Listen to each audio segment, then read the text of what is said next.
अस्सलामुअलैकुम बच्चों, उम्मीद है आप ठीक ठाक होगे, मजे में होगे और जमकर पढ़ाई कर रहे होगे। तो मेरे बच्चे, एक नया चैप्टर हम लोग शुरू करने जा रहे हैं, that is the concept of electrostatics. आप में से बाज लोगों के पास ये चैप्टर क्लास 11 में लिखा मिलेगा, बाज के पास ये चैप्टर क्लास 12 में लिखा मिलेगा। मैं इसे क्लास 12 में रख करके पढ़ा रहा हूं, आप लोग अपनी किताब के हिसाब से देख सकते हो, टॉपिक सारे कवर होंगे। सेकेंड पॉइंट, ये जो चैप्टर इलेक्ट्रोस्टैटिक्स है इसको दो हिस्सों में मैं पढ़ाऊंगा। नंबर एक, पहले मैं पढ़ाऊंगा इलेक्ट्रिक फील्ड्स के नाम से। इलेक्ट्रिक फील्ड्स इलेक्ट्रोस्टैटिक्स का एक पार्ट होगा, मतलब इलेक्ट्रिक फील्ड्स के नाम से जो आपको चैप्टर नजर आ रहा है, पहला लेक्चर है इलेक्ट्रिक फील्ड 01, अगला होगा इलेक्ट्रिक फील्ड 02। ये इलेक्ट्रोस्टैटिक्स का एक पार्ट है जिसके अंदर हम क्या क्या पढ़ेंगे, चार्ज का concept, Coulomb's law, Gauss's law, flux का कॉन्सेप्ट, इलेक्ट्रिकल फील्ड लाइंस का कॉन्सेप्ट, गॉसेस लॉ की एप्लीकेशन, इलेक्ट्रिक फील्ड इंटेंसिटी का कॉन्सेप्ट। ये सारी चीजें हम कहां पढ़ेंगे, इलेक्ट्रिक फील्ड्स में। फिर आगे चल के जब हमारे पास कॉन्सेप्ट आएगा इलेक्ट्रोस्टैटिक पोटेंशियल का, इलेक्ट्रिकल पोटेंशियल एनर्जी का, या आप कहो कैपेसिटर का, कैपेसिटर की चार्जिंग डिस्चार्जिंग का, एनर्जी का, या कैपेसिटर के सर्किट कॉम्बिनेशंस का, वो हम पढ़ेंगे सेकेंड चैप्टर में। है वो भी इलेक्ट्रोस्टैटिक्स का ही पार्ट, उसका नाम रखेंगे इलेक्ट्रिक पोटेंशियल एंड कैपेसिटर्स।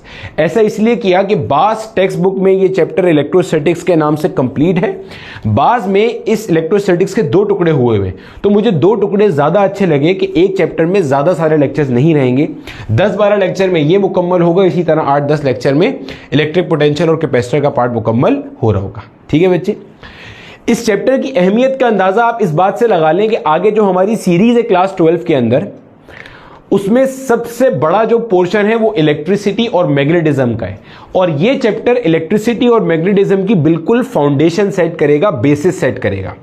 अभी हम इलेक्ट्रोस्टैटिक्स पढ़ रहे हैं, फिर हम इलेक्ट्रिसिटी पढ़ेंगे, फिर इलेक्ट्रोमैग्नेटिज्म, फिर electromagnetic induction, alternating current, electronics.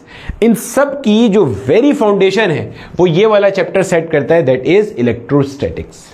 ये तो हो गया चैप्टर के बारे में, समझ में आ गया, अहमियत का अंदाजा हो गया। अब देखो मेरे बच्चे, आज के लेक्चर में हमने क्या पढ़ना है। आज के लेक्चर में हम ये पढ़ेंगे चार्ज क्या होता है, किसी बॉडी को आप चार्ज करते कैसे हो, चार्ज की खसूसियात, प्रॉपर्टीज क्या क्या है, कंजर्वेशन ऑफ चार्ज किस बला का नाम है, क्वांटाइजेशन ऑफ चार्ज क्या होती है, सिमिलरली मेथड्स ऑफ चार्जिंग क्या है, चार्ज ड्यू टू फ्रिक्शन क्या होता है, चार्ज ड्यू टू इंडक्शन क्या होता है, similarly charge due to conduction क्या होता है। तो अपने पास हेडिंग लगा लो, चार्ज एंड इट्स प्रॉपर्टीज। मेरा नाम बिलाल ज़िया है और ये मेरा और आपका एक छोटा सा प्यारा सा प्लेटफॉर्म है जहां पर हम 11 और 12 की फिजिक्स पढ़ रहे हैं। ठीक है, चलो अब सबसे पहले मेरे बच्चे हम डिफाइन करते हैं कि यार हमारे पास ना चार्ज होता क्या है। सर चार्ज की हम बात कर रहे हैं, पहले बता तो दें चार्ज क्या होता है। देखो मेरे बच्चे, चार्ज किसी भी बॉडी की एक प्रॉपर्टी का नाम है, समझना, अभी गौर से सुनना। चार्ज किसी भी बॉडी की एक प्रॉपर्टी है। मान लो यहां पे कोई बॉडी है, इसके पास एक चार्ज है। बोला ठीक है सर, चार्ज दो तरह का होता है, एक पॉजिटिव होता है, एक नेगेटिव होता है। अभी कैसे पॉजिटिव होता है कैसे नेगेटिव होता है ये हम तसल्ली से पढ़ेंगे। ठीक है, बॉडी है, इसके पास एक प्रॉपर्टी है जिसको आपने चार्ज कह दिया। ये प्रॉपर्टी की वजह से होता क्या है भाई, अगर किसी बॉडी के पास कोई खसूसियत है तो उसका कोई इफेक्ट भी होगा यकीनन। ठीक है, ये चार्ज एक ऐसी प्रॉपर्टी है जो किसी बॉडी के पास मौजूद है, अगर इसके सराउंडिंग में एक और बॉडी आ जाए और उसके पास भी वही प्रॉपर्टी हो, यानी कि उसके पास भी चार्ज हो, तो ये वाली बॉडी इस बॉडी पे फोर्स लगाने की सलाहियत रखती है। क्या बोला सर, कुछ समझ नहीं आया, आहिस्ता आहिस्ता। मैंने बोला चार्ज क्या है, चार्ज किसी भी बॉडी की एक प्रॉपर्टी का नाम है, ऐसी प्रॉपर्टी जो इस बॉडी को अलाउ कर रही है कि दूसरी बॉडी के साथ जब ये इंटरैक्ट करे, अगर उस बॉडी के पास भी वो प्रॉपर्टी है तो ये वाली बॉडी इस पर और ये वाली बॉडी इस पर फोर्स लगाने की सलाहियत रखती है। इस प्रॉपर्टी को हम क्या कहते हैं, चार्ज कहते हैं। फिर से, चार्ज क्या है, बॉडी की प्रॉपर्टी का नाम है। सर कैसी प्रॉपर्टी है, ऐसी प्रॉपर्टी है बॉडी की जो इसको इनेबल करती है, अलाउ करती है कि अगर ऐसी ही प्रॉपर्टी का होल्डर एक और बॉडी इस पहली बॉडी के आजू बाजू अगल बगल सराउंडिंग में कहीं आ जाए तो ये दोनों बॉडीज, या ये वाली बॉडी इस पर और ये वाली बॉडी इस पर ताकत लगाने की सलाहियत रखती है, फोर्स लगाने की सलाहियत रखती है। दिस प्रॉपर्टी जो कि इनेबल कर रही है इस बॉडी को कि अपनी ही जैसी एक और प्रॉपर्टी होल्डर बॉडी के ऊपर फोर्स लगाए, इसको अपन लोग क्या कहते हैं? चार्ज कहते हैं। इससे ज्यादा चार्ज को जानने की कोई जरूरत नहीं है। ठीक हो गया। अब समझने की जरूरत यह है कि चार्ज कैसी प्रॉपर्टी है। तो पता चला कि भाई चार्ज हमारे पास है इंट्रिंसिक प्रॉपर्टी। सर ये इंट्रिंसिक प्रॉपर्टी क्या होती है, समझाते हैं। दो तरह की प्रॉपर्टीज होती हैं, एक होती है इंट्रिंसिक और एक होती है एक्सट्रिंसिक प्रॉपर्टी। एक्सट्रिंसिक प्रॉपर्टी किसी बॉडी की वो होती है जो साइज पर डिपेंड करे, मास पर डिपेंड करे, एक्सटर्नल कंडीशंस पर डिपेंड करे। सर मिसाल से समझाएं, मिसाल से समझाते हैं। लेट्स से हमारे पास एक गिलास पानी है, एक गिलास पानी है। मान लो मेरे पास जैसे ये बोतल है। अगर मैं आपसे बोलूं यार इस बोतल के अंदर मेरे पास कुछ पानी मौजूद है, मैं आपसे पूछूं कि इस पानी का बॉइलिंग पॉइंट क्या होगा। आपने बोला सर अगर स्टैंडर्ड टेम्परेचर प्रेशर है तो 100 डिग्री सेल्सियस होगा। अब जहां से ये पानी मैंने भरा है, मैंने क्या करा, वहीं से एक बाल्टी पानी भर के ले आया। अब मैंने आपको बोला मुझे बताओ बेटा कि पहले के मुकाबले में अभी मेरे पास पानी ज्यादा है या कम है। आपने बोला सर ज्यादा पानी है, पूरी बाल्टी भरी हुई है। मैंने बोला इस पानी का बताओ स्टैंडर्ड टेम्परेचर प्रेशर पे एसटीपी पर बॉइलिंग पॉइंट क्या होगा। आपने बोला फिर से 100 डिग्री सेल्सियस।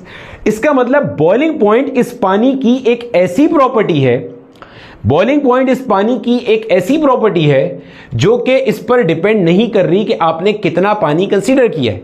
एक गिलास पानी लिया, एक बोतल पानी लिया, वो भी 100 डिग्री सेल्सियस पे था। एक बाल्टी भर के पानी ले लिया, वो भी कितना है, 100 डिग्री सेल्सियस। ऐसी प्रॉपर्टीज कहलाती हैं इंट्रिंसिक प्रॉपर्टी। इसके बरक्स, इसके ऑपोजिट साइड पे जो प्रॉपर्टीज मास पे डिपेंड करती हैं, साइज पे डिपेंड करती हैं, एक्सटर्नल कंडीशंस पे डिपेंड करती हैं, वो प्रॉपर्टीज क्या कहलाती हैं आपके पास? वो कहलाती हैं मेरे बच्चे आपके पास एक्सट्रिंसिक प्रॉपर्टीज। जैसे resistance of a metallic wire, आगे चल के करंट इलेक्ट्रिसिटी में भी पढ़ेंगे। मान लो ये एक वायर है, इसका एक रेजिस्टेंस है। मेटेलिक वायर का रेजिस्टेंस टेम्परेचर पे डिपेंड करता है। आपने टेम्परेचर बढ़ा दिया तो रेजिस्टेंस क्या होगा, बढ़ जाएगा। अब ये एक्सट्रिंसिक प्रॉपर्टी है। कौन सी? Resistance of a metallic wire is an extrinsic property. Similarly resistance length पे भी डिपेंड करता है। आपने वायर की लेंथ कम ज्यादा कर दी, हम इसके बहुत सारे क्वेश्चंस करेंगे, आप देखोगे लेंथ कम ज्यादा कर दी, रेजिस्टेंस चेंज हो गई। अभी पानी के जो मेल्टिंग या बॉइलिंग पॉइंट था या डेंसिटी था, उसका पानी का क्वांटिटी आप बढ़ा दो तब भी बॉइलिंग पॉइंट वही है, कम कर दो तब भी वही है। सिमिलरली पानी है उसका मेल्टिंग पॉइंट भी फिक्स है। मतलब अगर मैं एक छोटा सा टुकड़ा आइस का लूं, उसका मेल्टिंग पॉइंट भी 0 डिग्री सेल्सियस है। अगर एक बड़ा सा ब्लॉक आइस का ले लूं, इसका भी मेल्टिंग पॉइंट क्या है हमारे पास, 0 डिग्री सेल्सियस है। तो boiling point, melting point, density, ये इंट्रिंसिक प्रॉपर्टीज है। या रेजिस्टेंस ऑफ अ कंडक्टर, ये एक्सट्रिंसिक प्रॉपर्टी है जो कि एक्सटर्नल कंडीशंस पे या उन चीजों पे डिपेंड कर रहा है जिसके चेंज होने से वो चेंज हो रही है। अब चार्ज क्या है, किसी बॉडी की इंट्रिंसिक प्रॉपर्टी है। पॉइंट समझ में आ रहा है? अगर आप किसी बॉडी का साइज बड़ा कर दोगे, मान लो उसके पास पहले कुछ चार्ज था, आपने साइज बड़ा कर दिया तो उसकी वजह से चार्ज बढ़ जाएगा, ऐसा कुछ नहीं होता। साइज छोटा कर दिया तो चार्ज कम हो जाएगा, ऐसा कुछ नहीं होता। तो चार्ज किसी भी बॉडी की कैसी प्रॉपर्टी है मेरे भाई, इंट्रिंसिक प्रॉपर्टी है, ध्यान में रखिएगा। पहली बात तो ये हो गई। अब जरा यहां पर समझिएगा गौर से काम की बात कि कोई बॉडी चार्ज होती कैसे है। देखो भैया, इसके लिए ना पहले जरा कुछ बुनियादी बातें क्लियर कर लो। देखो मेरा बेटा, जब हम एटॉमिक लेवल पे बात करते हैं तो एटॉमिक लेवल पे हमारे पास ना 3 सब एटॉमिक पार्टिकल्स होते हैं। एक प्रोटॉन है, एक इलेक्ट्रॉन है, एक न्यूट्रॉन है। ऑल्दो के और भी होते हैं, लेकिन आपके कोर्स की हद तक अभी आप सिर्फ इन तीनों को ध्यान में रखो। इलेक्ट्रॉन जो होता है मेरा बेटा, ये नेगेटिवली चार्ज पार्टिकल होता है, हमें पता है ये बात। इसका चार्ज नेगेटिव होता है। चार्ज को हम क्यू से शो करते हैं, ठीक है सर, समझ में आता है। और इसकी जो वैल्यू होती है चार्ज की, वो होती है 1.6 पावर -19 कूलम्स। और चार्ज की जो यूनिट होती है मेरे बच्चे, वो क्या होती है, कूलम्स होती है। बोला ठीक है सर, समझ में आता है। और इसको हम कभी कभार ई कहते हैं। ई क्या है, इस चीज को कहते हैं 1.6 पावर -19 कूलम को आप क्या कहते हो, ई कह देते हो। ये ई इलेक्ट्रॉन के लिए नहीं है, ये ई इस वैल्यू का नाम है। जैसे एवोगैड्रो नंबर है, Na से शो करते हैं ना, 6.02 पावर 23 Na से शो करते हैं। इसी तरह से ये जो चार्ज है ना 1.6 पावर -19 कूलम, इसको E से शो करते हैं। इसको हम कहते हैं इलेक्ट्रॉनिक चार्ज। अगर यहाँ पे माइनस साइन लगा हुआ है, इसका मतलब ये किसका चार्ज है भाई, इलेक्ट्रॉन का चार्ज है। सिमिलरली जो मेरे बच्चे आपका प्रोटॉन होता है, ये क्या होता है, पॉजिटिवली चार्ज पार्टिकल होता है। इतना ही चार्ज इसका प्लस में होता है, यानी कि प्लस 1.6 पावर माइनस 19 कूलम, और इसका चार्ज आप बोलोगे कितना होता है, प्लस ई होता है। बोला ठीक है सर, समझ में आता है। अब ये जो प्लस ई चार्ज है ये वही है, ई क्या है 1.6 पावर माइनस 19 कूलम, और प्लस क्या शो कर रहा है कि प्लस 1.6 पावर माइनस 19 कूलम है। बोला ठीक है। जो न्यूट्रॉन होता है मेरा बेटा, ये आपके पास न्यूट्रल होता है, ये न्यूट्रल पार्टिकल होता है, गोया कि इसके ऊपर कोई चार्ज नहीं होता, या ज्यादा बेहतर अंदाज में आप कहोगे इसका नेट चार्ज क्या होता है, जीरो होता है। अभी पढ़ते हैं आहिस्ता आहिस्ता। अब मेरा बेटा अगर मैं किसी एटम की बात करता हूं, कोई भी आपके पास जो एटम है, अगर मैं आपको उस एटम का एक स्ट्रक्चर बना करके दिखाऊंगा, तो एटम के अंदर मेरे बेटा एक आपके पास होता है न्यूक्लियस। बोला ठीक है सर। न्यूक्लियस के सराउंडिंग में आपके पास होते हैं शेल्स या एनर्जी लेवल्स या ऑर्बिटल्स। ये पढ़ा है आपने? पढ़ा है सर। अब मेरे बच्चे ये जो आपने अभी अभी चीजें पढ़ी, इसके अंदर से न्यूक्लियस के अंदर आपके पास मौजूद रहते हैं प्रोटॉन और न्यूट्रॉन। बोला ठीक है सर। सराउंडिंग में आपके पास ये जो शेल्स हैं, इन शेल्स में आपके पास जो घूम रहे होते हैं, न्यूक्लियस के इर्द गिर्द चक्कर काट रहे होते हैं, ऑर्बिट कर रहे होते हैं, ये आपके पास कौन होते हैं, इलेक्ट्रॉन्स होते हैं। अब मेरा बेटा जो एटम होता है, एटम की खास बात यह रहती है कि एटम ओवरऑल इलेक्ट्रिकली न्यूट्रल होता है। क्या मतलब सर इस बात का? एटम आपका ओवरऑल न्यूट्रल होता है। सर न्यूट्रल से क्या मुराद है? न्यूट्रल से यह मुराद होती है, न्यूट्रल का मायना ये नहीं होता कि इसके पास चार्ज नहीं है। सर अभी तो आपने कहा न्यूट्रल का मायना ये, मैंने कहा नेट चार्ज जीरो है। नेट चार्ज जीरो का मायना क्या है? जितना पॉजिटिव चार्ज है उतना ही क्या है, नेगेटिव चार्ज है। तो न्यूट्रल का मायना यह है कि जितना पॉजिटिव चार्ज है भाई साहब, जितना पॉजिटिव चार्ज है उतना ही क्या है, नेगेटिव चार्ज है। सर इसका मतलब आप ये कहना चाह रहे हैं कि अगर एक एटम है तो इस एटम के पास न्यूक्लियस में प्रोटॉन्स की वजह से जितना पॉजिटिव चार्ज है, इस एटम के सराउंडिंग में जो इलेक्ट्रॉन्स हैं उतना ही नेगेटिव चार्ज दे रहे होंगे। जितना न्यूक्लियस का पॉजिटिव चार्ज है, ये सराउंडिंग में सारे इलेक्ट्रॉन्स को आप जोड़ लोगे तो उतना ही सराउंडिंग का क्या हो जाएगा, नेगेटिव चार्ज हो जाएगा। तभी तो एटम इलेक्ट्रिकली क्या होगा, न्यूट्रल होगा। मैं बिल्कुल ऐसे ही बोलना चाह रहा हूं। मजेदार बात, आपके पास जो एटम होता है, एटम के अंदर जहन में रखिएगा कि आपके पास जितने नंबर ऑफ प्रोटॉन्स होते हैं उतने ही आपके पास क्या होते हैं, नंबर ऑफ इलेक्ट्रॉन्स होते हैं। क्या मतलब सर? जैसे मिसाल के तौर पे अगर मैं सोडियम की बात करूं, सोडियम में आपने यहां पे देखा होगा ऐसे करके लिखा होता है 11 और 23। बोला ठीक है सर। ये जो 11 लिखा हुआ है मेरे बच्चे, ये क्या बता रहा है? ये एटॉमिक नंबर है। और एटॉमिक नंबर क्या बताता है? Number of protons in the nucleus. गौर से सुनना मेरी बात, ये क्या बताता है? Number of protons in the nucleus. इसका मतलब अगर मैं आपसे बोलूं कि जनाब सोडियम एटम के न्यूक्लियस में कितने प्रोटॉन्स हैं, तो आप बोलोगे 11 प्रोटॉन हैं। प्रोटॉन का चार्ज क्या होता है? ये होता है प्लस ई। तो इसका मतलब आपके न्यूक्लियस का चार्ज क्या हो जाएगा, 11 multiply by plus E, which means plus 11 ई। गौर से सुनते चलना अच्छे से। न्यूक्लियस में 11 प्रोटॉन है भाई, न्यूट्रॉन कितने भी हो इससे फर्क नहीं पड़ता, क्योंकि एटम का जो चार्ज है वो प्रोटॉन या इलेक्ट्रॉन तय करेंगे। भाई एटम का जो चार्ज है वो न्यूट्रॉन कैसे तय करेगा? न्यूट्रॉन तो न्यूट्रल है। तो एटम के पास जो चार्ज है पॉजिटिव या नेगेटिव, वो प्रोटॉन या इलेक्ट्रॉन ने तय करना है। बोला ठीक है सर। तो मैंने कहा ये जो चीज लिखी हुई होती है जिसको आप एटॉमिक नंबर कहते हो या चार्ज नंबर कहते हो, that is basically an indicator of the number of protons in the nucleus, कि कितने प्रोटॉन्स आपके न्यूक्लियस में मौजूद हैं। तो इसका मतलब 11 प्रोटॉन्स है न्यूक्लियस में। बोला ठीक है। एक प्रोटॉन का चार्ज कितना होता है? अभी पढ़ के आए थे, प्लस ई होता है। तो न्यूक्लियस में ओवरऑल चार्ज कितना हो गया? प्लस ई। बोला ठीक है। अब मैंने कहा कि भाई साहब मुझे ये बता कि अगर ये सोडियम का एटम है, इसका मतलब ये है कि ये इलेक्ट्रिकली न्यूट्रल होगा। और इलेक्ट्रिकली न्यूट्रल होने का मतलब ये है कि जितने प्रोटॉन्स होंगे न्यूक्लियस में, उतने ही इलेक्ट्रॉन्स ऑर्बिट कर रहे होंगे न्यूक्लियस के अराउंड शेल के अंदर। आपने बोला सर बिल्कुल ऐसे ही होगा। इसका मतलब शेल्स में जो सारे इलेक्ट्रॉन्स हैं वो मिला के कितने हो जाएंगे? 11 इलेक्ट्रॉन्स हो जाएंगे। अरे भाई अगर सोडियम का एटम, अगर वगर नहीं, वैसे तो सारे ही एटम इलेक्ट्रिकली न्यूट्रल होते हैं। पॉइंट समझ में आ रहा है? सोडियम का एटम इलेक्ट्रिकली न्यूट्रल है, तो इसका मतलब जितना प्रोटॉन है उतना ही इलेक्ट्रॉन है। तो जितना प्रोटॉन न्यूक्लियस के अंदर होगा उतना ही इलेक्ट्रॉन सारे शेल में सराउंडिंग में मिला के, मतलब सोडियम के इस एटम के सराउंडिंग में जितने शेल हैं इन सबके इलेक्ट्रॉन जोड़ लेगा तो मिला के 11 ही इलेक्ट्रॉन बनेंगे। बोला ठीक है सर। अगर मैं आपसे बोलूं इन 11 इलेक्ट्रॉन का टोटल चार्ज बताओ, तो आपने बोला 11। एक इलेक्ट्रॉन का चार्ज कितना होता है? माइनस ई के बराबर। तो क्या बन गया? Minus 11E total charge of electron आ गया। अब अगर मैं आपको बोलूं कि total charge of sodium atom बताओ, Na सोडियम का सिंबल होता है। अगर मैं आपको बोलूं यार सोडियम एटम का टोटल चार्ज तो बताओ, सोडियम एटम के पास क्या क्या चीजें हैं? यहां से देखो 11 प्रोटॉन है, 11 ही इलेक्ट्रॉन है, और 23 में से 11 निकाल तो 12 न्यूट्रॉन है, क्योंकि ये मास नंबर होता है। मास नंबर होता है प्रोटॉन प्लस न्यूट्रॉन। ये नहीं भी समझ में आया तो कोई टेंशन नहीं है, न्यूक्लियर फिजिक्स में बहुत तफसील से पढ़ेंगे, ठीक है। बहरहाल coming back to the point, sodium atom के पास क्या क्या चीजें? प्रोटॉन है, इलेक्ट्रॉन है और न्यूट्रॉन है। न्यूट्रॉन तो पहले ही मार्केट से शार्ट हो गया, उसके पास तो कोई चार्ज होता नहीं है। तो अगर मैं आपको बोलूं टोटल चार्ज निकालो सोडियम एटम का, तो आप बोलोगे charge of proton plus charge of electron will give you the total charge of sodium atom. बोला ठीक है सर। प्रोटॉन का चार्ज कितना है भाई? ये रहा प्लस 11E, और ये प्लस आया यहां से, और इलेक्ट्रॉन का चार्ज कितना है भाई? Minus 11E। ये प्लस माइनस का क्या हो गया? माइनस, तो ये हो गया 11E माइनस का 11E। आंसर क्या आ रहा है? 0। यही बात मैं आपको बता रहा था कि कोई भी आपके पास जो एटम होता है उसके पास नेट चार्ज क्या होता है? 0 होता है। सर नेट चार्ज 0 क्यों होता है? क्योंकि मेरा बेटा जितने प्रोटॉन न्यूक्लियस में रिजाइड कर रहे हैं उतने ही आपके पास इलेक्ट्रॉन सराउंडिंग में शेल के अंदर घूम रहे फिर रहे हैं।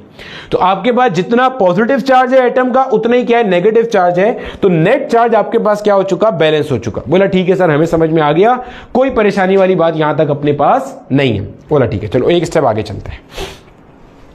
अब मेरा बेटा, जब आपने कभी माजी के अंदर, ये सारे एटम में ऐसे ही होता है, atoms are always electrically neutral, मतलब positive charge in the nucleus is balanced by the surrounding orbiting electrons. बोला ठीक है। मेरा बेटा, जब आपने कभी बचपन में पढ़ा होगा केमिस्ट्री को या साइंस को, तो आपने यकीनन सोडियम क्लोराइड, जिसको आप टेबल सॉल्ट भी कहते हो, उसका स्ट्रक्चर तो आपने पढ़ा होगा। आयोनिक बॉन्ड की फॉर्मेशन होती है, सोडियम अपना एक इलेक्ट्रॉन लूज करता है और क्लोरीन एक इलेक्ट्रॉन गेन करता है। अब आते हैं इंटरेस्टिंग कॉन्सेप्ट पे। मेरा बेटा, ये जो सोडियम था, अब गौर से देखना, ये पहले ऐसे था, इलेक्ट्रिकली न्यूट्रल था, कोई चार्ज नहीं था। अब इसने अपना एक इलेक्ट्रॉन लूज कर दिया तो इसके ऊपर एक चार्ज आ गया। अब ये क्या कहानी हुई, इसको समझिएगा, इससे हमारे आगे के सारे कॉन्सेप्ट जुड़े हुए हैं। सोडियम जो था 1123, 11 प्रोटॉन थे। अब जरा यहां पे मैं लिखता हूं, ये जो सोडियम था मेरे बच्चे, गौर से सुनना, इसके पास ये टॉप पे जो 0 लिखा हुआ है ये शो कर रहा है सोडियम एटम है। ये क्या है? ये क्या है आपके पास? This is sodium atom which is electrically neutral. अगर ऊपर यहां प्लस या माइनस लिखा हुआ आ जाए तो अब ये एटम नहीं रहता, अब ये आयन होता है, पॉजिटिव आयन या नेगेटिव आयन। जैसे अगर Cl होता तो वो क्लोरीन एटम था, Cl के ऊपर माइनस आ गया तो वो क्लोराइड आयन हो गया, नेगेटिव आयन।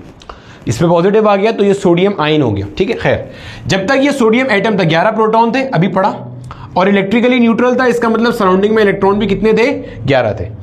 बोला ठीक है सर। अब देखो, सोडियम ने अपना एक इलेक्ट्रॉन लूज कर दिया, अपना एक, अगर आपको ये याद है NaCl के अंदर जो आयोनिक बॉन्ड की फॉर्मेशन होती है, तो सोडियम अपना एक इलेक्ट्रॉन क्या करता है? लूज करता है, अपना ऑक्टेट रूल फॉलो करने के लिए, ये स्टेबिलिटी एक्वायर करने के लिए। बहरहाल आपको ये सब नहीं पता तो कोई टेंशन नहीं है, भाड़ में डालो इसको। सोडियम के पास से एक इलेक्ट्रॉन चला गया, बस इतना समझ लो, सोडियम के पास से एक इलेक्ट्रॉन चला गया। अब देखो, जब सोडियम के पास पहले 11 इलेक्ट्रॉन थे, पहले कितने थे? 11, एक इलेक्ट्रॉन चला गया तो एक माइनस कर दो, अब कितने रह गए इलेक्ट्रॉन? भाई 10 इलेक्ट्रॉन रह गए। बोला ठीक है सर, 10 रह गए। और प्रोटॉन पहले भी कितने थे? 11, अभी भी कितने हैं? 11। जहन में रखना, मैं इसी बात को आगे 2 से 3 मरतबा फिर रिपीट करूंगा। किसी भी बॉडी पे जो चार्ज आता है, चाहे वो पॉजिटिव चार्ज हो चाहे वो नेगेटिव चार्ज हो, वो इलेक्ट्रॉन के आने या जाने से आता है। प्रोटॉन ना आता है ना जाता है। क्या बोला सर? किसी भी बॉडी पे जो चार्ज आता है, आप आगे चल के पढ़ोगे कि कोई बॉडी पॉजिटिव चार्ज हो गई, जैसे अभी आपने देखा सोडियम पॉजिटिव चार्ज हो गया, आपने देखा क्लोरीन यहां पे नेगेटिव चार्ज हो गया। कोई भी बॉडी अगर पॉजिटिव या नेगेटिव चार्ज हो रही है, वो इलेक्ट्रॉन की लेन देन से हो रही है, इलेक्ट्रॉन की ट्रांजैक्शन से हो रही है। जो पॉजिटिव चार्ज भी इलेक्ट्रॉन की वजह से आएगा, नेगेटिव चार्ज भी इलेक्ट्रॉन की वजह से आएगा। अभी पढ़ेंगे ना कैसे आएगा, टेंशन क्यों ले रहे हैं। पहले इतनी बात समझ ले कि प्रोटॉन की वजह से कोई चार्ज नहीं आएगा, प्रोटॉन की मूवमेंट नहीं होती, प्रोटॉन की ट्रांजैक्शन नहीं होती। क्यों? प्रोटॉन भाई साहब न्यूक्लियस के अंदर मस्त मौजूद है, और प्रोटॉन को न्यूक्लियस से निकालना उतना ही मुश्किल है जितना आपको पढ़ने पर मजबूर करना। प्रोटॉन न्यूक्लियस के अंदर मस्त बैठा होता है, स्ट्रॉन्ग न्यूक्लियर फोर्सेस मौजूद होती है। You cannot take proton easily out of the nucleus without expending बहुत बड़ी amount of energy। तो ध्यान में रखिएगा, प्रोटॉन न्यूक्लियस से बाहर नहीं आ सकता, इलेक्ट्रॉन की वजह से होगा जो भी होगा। मिसाल आपके सामने, यहां पे आपके पास 11 इलेक्ट्रॉन थे, इसने अपना एक इलेक्ट्रॉन दे दिया, तो अब इसके ऊपर चार्ज कैसा आ गया? पॉजिटिव। अब मैं आपको समझाता हूं यहां पे पॉजिटिव चार्ज कैसे आया। मैंने अभी कहा था ना कि इलेक्ट्रॉन की लेन देन से ही पॉजिटिव चार्ज आएगा या इलेक्ट्रॉन की लेन देन से ही नेगेटिव चार्ज आएगा। जरा समझिएगा, यहां पे देखो, गौर से देखो। अगर मैं आपसे इसकी चार्ज के बारे में पूछूं, सोडियम आयन के बारे में बोलूं, कितने प्रोटॉन है इसके पास? 11। कितने इलेक्ट्रॉन है? 10। अगर मैं आपको बोलूं जरा चार्ज ऑफ प्रोटॉन तो कैलकुलेट करो, तो चार्ज ऑफ प्रोटॉन कैसे आएगा? भाई 11 प्रोटॉन है ना, प्रोटॉन तो कहीं नहीं गया, और एक प्रोटॉन का चार्ज कितना है? प्लस ई के बराबर। तो कितना बन गया ये भाई? प्लस 11 ई। बोला सर समझ में आ गया। अगर मैं बोलूं जरा चार्ज ड्यू टू इलेक्ट्रॉन्स तो कैलकुलेट करो, तो अब मैं आपको बोलूंगा इलेक्ट्रॉन्स हैं कितने? 10 हैं। अब 11 थोड़ी रहे भाई, 11 में से एक इलेक्ट्रॉन तो दे दिया, तभी तो सोडियम आयन बना है, तो 10 रह गए, और एक इलेक्ट्रॉन पे चार्ज कितना है? माइनस ई। तो कितना हो गया? माइनस का 10 ई। अगर मैं आपको बोलूं जरा नेट चार्ज कैलकुलेट करो ऑन सोडियम Na पॉजिटिव, अभी Na पॉजिटिव है, तो आप बोलोगे सर बहुत सिंपल है, charge due to proton plus charge due to electron. आपने बोला भाई प्लस 11e प्लस, और यहां पे क्या आ गया? Minus 10e। प्लस माइनस का क्या हो गया? माइनस, तो ये बन गया प्लस 11e माइनस का 10e। क्या बना ये? प्लस का e। यानी कि सोडियम पे जो प्लस लगा हुआ है ये शो कर रहा है इसके पास इतना चार्ज है। और से सुनना, अभी ये सब हमें फिंगर टिप्स पे आ जाएगा, अभी आप सिर्फ कॉन्सेप्ट का फील लेते चलो कि हो क्या रहा है। सोडियम ने अपना एक इलेक्ट्रॉन लूज किया तो उसके ऊपर चार्ज आ गया प्लस ई। तो जब लिखा होता है ना यहाँ पे +1 +2 +3, ये किस बेस पे आता है? इलेक्ट्रॉन लूज करने पे। एक इलेक्ट्रॉन लूज किया प्लस ई, 2 लूज करता +2e, 3 लूज करता +3e। इसी तरह से जिसने इलेक्ट्रॉन एक्वायर किया है -e, -2e, -3e, -4e, जितने ज्यादा इलेक्ट्रॉन एक्वायर किए। पॉइंट समझ में आ रहा है? तो आपने ओवरऑल इस कहानी से क्या सीखा? आपने ये सीखा कि देखो अगर आपके पास एक कोई बॉडी है, और से सुनना, इसका इससे कोई ताल्लुक नहीं है, मैं वैसे ही आपको ये सारी चीज का एक समरी बता रहा हूं, यहां बता देता हूं। सीखा क्या? मान लो आपके पास एक बॉडी है, इस बॉडी में जितने प्रोटॉन्स हैं उतने ही क्या है? इलेक्ट्रॉन्स हैं। इस बॉडी ने क्या किया? इलेक्ट्रॉन लूज कर दिया, इलेक्ट्रॉन लूज कर दिया। तो जब इसने इलेक्ट्रॉन लूज कर दिया, प्रोटॉन्स की तादाद ज्यादा हो जाएगी और इलेक्ट्रॉन्स की तादाद कम हो जाएगी। क्यों भाई? मान ले पहले 10 प्रोटॉन थे, 10 इलेक्ट्रॉन थे, एक इलेक्ट्रॉन लूज कर दिया, तो प्रोटॉन कितने हैं? 10, क्योंकि प्रोटॉन तो नहीं गया कहीं। इलेक्ट्रॉन कितने हो गए? 9, क्योंकि एक लूज कर दिया। ये ऐसी मिसाल दे रहा हूं, 10 प्रोटॉन 10 इलेक्ट्रॉन की। तो प्रोटॉन कितने हैं? 10, इलेक्ट्रॉन कितने रह गए? 9। तो प्रोटॉन्स की तादाद ज्यादा है, गोया कि पॉजिटिव चार्ज क्या है? ज्यादा है। तो अगर किसी बॉडी के पास से इलेक्ट्रॉन जाएगा तो वो पॉजिटिव चार्ज होगी। सिमिलरली किसी बॉडी के पास इलेक्ट्रॉन आएगा तो वो नेगेटिव चार्ज होगा। सोच के देखो कैसे। भाई देख, ये एक बॉडी है, सोचो सोचो सोचो कैसे कैसे कैसे कैसे कैसे समझो। ये एक बॉडी है, मान लो ये कोई बॉडी है और इसके जो नंबर ऑफ प्रोटॉन्स है वो 10 है। समझना, मिसाल दे रहा हूं समझाने के लिए। ये कोई बॉडी है और इस बॉडी के पास नंबर ऑफ प्रोटॉन्स कितने हैं? 10 नंबर ऑफ प्रोटॉन्स है। इसने कहीं से एक इलेक्ट्रॉन गेन कर लिया। क्या वजह बनी इसको जानने में हम इंटरेस्टेड नहीं है, वो आप केमिस्ट्री में पढ़ते रहोगे। इस बॉडी ने कहीं से एक इलेक्ट्रॉन क्या कर लिया? एक्वायर कर लिया। अब समझो, प्रोटॉन 10 थे और जब तक ये बॉडी न्यूट्रल थी, एटम था, तब तक इसके पास इलेक्ट्रॉन भी 10 थे। अब इसने एक इलेक्ट्रॉन गेन कर लिया तो गोया इलेक्ट्रॉन कितने हो गए? 11। तो आप बोलोगे प्रोटॉन्स की तादाद कम हो गई, इलेक्ट्रॉन्स की तादाद क्या हो गई? ज्यादा हो गई। तो इसका मतलब बॉडी के ऊपर चार्ज कैसा आ गया? नेगेटिव आ गया। तो वेरी इंपॉर्टेंट पॉइंट क्या? सबसे पहली चीज, चार्ज दो तरह का होता है, पॉजिटिव चार्ज और नेगेटिव चार्ज। पॉजिटिव चार्ज किसी बॉडी पे कब आता है? जब वो इलेक्ट्रॉन लूज करता है। नेगेटिव चार्ज कब आता है? जब वो इलेक्ट्रॉन एक्वायर करता है। बोला ठीक है सर, समझ में आता है। पॉजिटिव चार्ज कब आता है? जब इलेक्ट्रॉन लूज करता है। नेगेटिव चार्ज कब आता है? जब इलेक्ट्रॉन एक्वायर करता है। आप जितने नेगेटिव आयंस की फॉर्मेशन देखते हो उसमें इलेक्ट्रॉन एक्वायर होता है। जितने पॉजिटिव आयंस की फॉर्मेशन देखते हो उसमें इलेक्ट्रॉन लूज होता है। नंबर 2 बात, जितने इलेक्ट्रॉन बॉडी लूज करेगा उतना पॉजिटिव चार्ज आएगा। एक इलेक्ट्रॉन लूज किया प्लस ई, 2 लूज किए प्लस 2e। रीजन भी बताई ना, जैसे सोडियम ने एक इलेक्ट्रॉन लूज किया तो प्लस ई क्यों आया, रीजन समझ में आई? क्योंकि देखो किसी भी एटम के ऊपर आपने नेट चार्ज निकालने का तरीका क्या है? Charge due to protons plus charge due to electrons. Sir charge due to neutron क्यों नहीं लेते? क्योंकि न्यूट्रॉन न्यूट्रल है तो वो चार्ज में कंट्रीब्यूट नहीं करेगा। तो अगर पहले आप देखोगे जब तक ये सोडियम एटम था, चार्ज ड्यू टू प्रोटॉन कितना था? पे कहां चला गया? चार्ज ड्यू टू प्रोटॉन कितना था? प्लस 11e, जो कि न्यूक्लियस पे चार्ज था क्योंकि सारे प्रोटॉन न्यूक्लियस में घुसे हुए होते हैं। चार्ज ड्यू टू इलेक्ट्रॉन कितना था? Minus 11e। नेट चार्ज कैसे आया? इन दोनों को जोड़ लिया तो 0 आया। आपने कहा कि आपका एटम इलेक्ट्रिकली न्यूट्रल है। बोला ठीक है सर, समझ में आ गया। फिर जब इसने एक इलेक्ट्रॉन लूज कर दिया, 11 प्रोटॉन रह गए, 10 इलेक्ट्रॉन हो गए। आपको ये चीज नजर भी आ रही है कि प्रोटॉन्स की तादाद ज्यादा है, इलेक्ट्रॉन्स की तादाद कम है। हालांकि प्रोटॉन्स आए नहीं है, उसके बावजूद प्रोटॉन्स की तादाद ज्यादा है और इलेक्ट्रॉन्स की तादाद कम है। अब आपने बोला यार इन 11 प्रोटॉन का चार्ज निकालो तो कितना आया? Plus 11e। 10 इलेक्ट्रॉन का चार्ज निकालो तो कितना आया? Minus 10e। नेट चार्ज आपने सोडियम आयन पे निकालना है तो क्या होगा? Charge due to proton plus charge due to electron. तो प्लस 11e माइनस 10e कितना आ गया? प्लस का e। तो यही तो हमने पढ़ा था कि जब एक इलेक्ट्रॉन लूज होगा तो प्लस e, 2 लूज होंगे तो प्लस 2e, 3 लूज होंगे तो प्लस 3, एक गेन होगा तो माइनस e। जैसे यहां देख लो, यहां से अगर आप निकालोगे तो पता चल जाएगा। इसके पास प्रोटॉन्स थे 10 और शुरू में इलेक्ट्रॉन भी थे 10, इसने एक इलेक्ट्रॉन गेन कर लिया तो अब इलेक्ट्रॉन कितने हो गए? 11। इसका नेट चार्ज क्या आएगा? माइनस ई आएगा। करके चेक करो। अगर मैं आपको बोलता हूं इस बॉडी का चार्ज ड्यू टू प्रोटॉन बताओ, तो प्रोटॉन कितने हैं इसके पास? 10 हैं, तो आप बोलोगे प्लस 10e। मैं बोलता हूं चार्ज ड्यू टू इलेक्ट्रॉन बताओ, इलेक्ट्रॉन कितने हैं? 11, क्योंकि 10 पहले थे, एक एक्वायर कर लिया तो माइनस का 11e। मैंने बोला नेट चार्ज निकालो, charge due to proton plus charge due to electron, तो आपने बोला प्लस 10e माइनस का 11e। क्या आ रहा है? माइनस का e। यही चीज तो आए, लिख लो इसको अपने पास। बॉडी अगर इलेक्ट्रॉन एक्वायर करेगा तो नेगेटिव चार्ज आएगा, जितने इलेक्ट्रॉन एक्वायर करेगा उतना नेगेटिव चार्ज आएगा।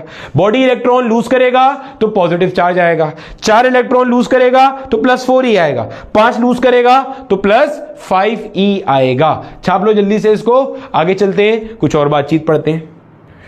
अब देखो मेरे बच्चे, इतनी बात पढ़ने के बाद ना हम चलते हैं एक स्टेप आगे। अब एक स्टेप आगे के अंदर देखो मेरा बेटा, मान लो यहां पे आपके पास कोई एक बॉडी है। बोला ठीक है सर, कोई एक बॉडी है, मान लिया हमने ये बात। अब आपने एक बात जो यहां पे पढ़ ली, जो मैं यहां लिख भी देता हूं, आपने ये पढ़ ली कि अगर किसी बॉडी के पास पॉजिटिव चार्ज है, अगर कोई बॉडी पॉजिटिव चार्ज हुई हुई है, तो इसका मतलब क्या है? इसका मतलब इस बॉडी ने इलेक्ट्रॉन लूज किया हुआ है, इसका मतलब इलेक्ट्रॉन की डेफिशिएंसी है। मेरे बच्चे स्पेलिंग माफ कर दीजिएगा, सही है? अपनी मर्जी से FI लगा देना जहां आपको लगे सही है। तो अगर कोई बॉडी पॉजिटिव चार्ज है, इसका मतलब उसने इलेक्ट्रॉन लूज किया हुआ है। जितना ज्यादा चार्ज है उतने ज्यादा इलेक्ट्रॉन्स लूज किए हुए। अच्छा, सिमिलरली अगर कोई बॉडी मेरा बेटा नेगेटिव चार्ज है, इसका मतलब इस बॉडी ने इलेक्ट्रॉन क्या किया हुआ है? गेन किया हुआ है, या इलेक्ट्रॉन क्या किया हुआ है? एक्वायर किया हुआ है। इसका मतलब इलेक्ट्रॉन क्या है? एक्सिस में है। अब एक और चीज समझो, जैसे अभी आपने सोडियम का एटम पढ़ा, आपने 2 चीजें देखी ना। ये जो सोडियम होता है ना, इसको आप कहते हो सोडियम एटम, जो इलेक्ट्रिकली न्यूट्रल होता है। और फिर आपने देखा एक सोडियम का आयन Na पॉजिटिव, इसको हम कहते हैं पॉजिटिव आयन। इसको हम क्या कहते हैं भाई?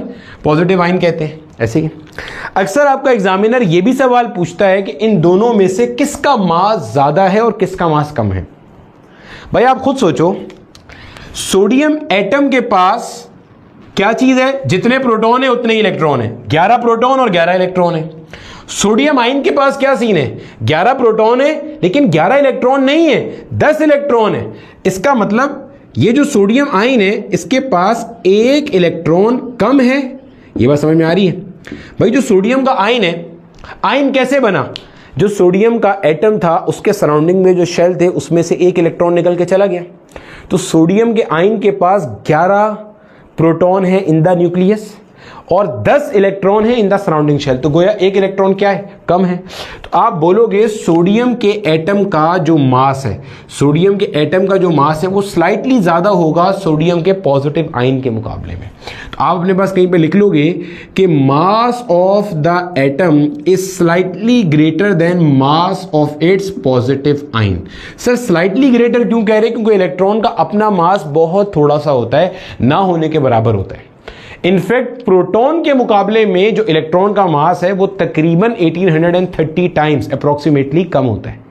मतलब प्रोटॉन के मुकाबले में इलेक्ट्रॉन तकरीबन 1800 गुना कम मास का होता है। लेकिन ये एक सवाल माजी में पूछा गया इसलिए बता रहा हूं। फिर सुन लो सवाल क्या था।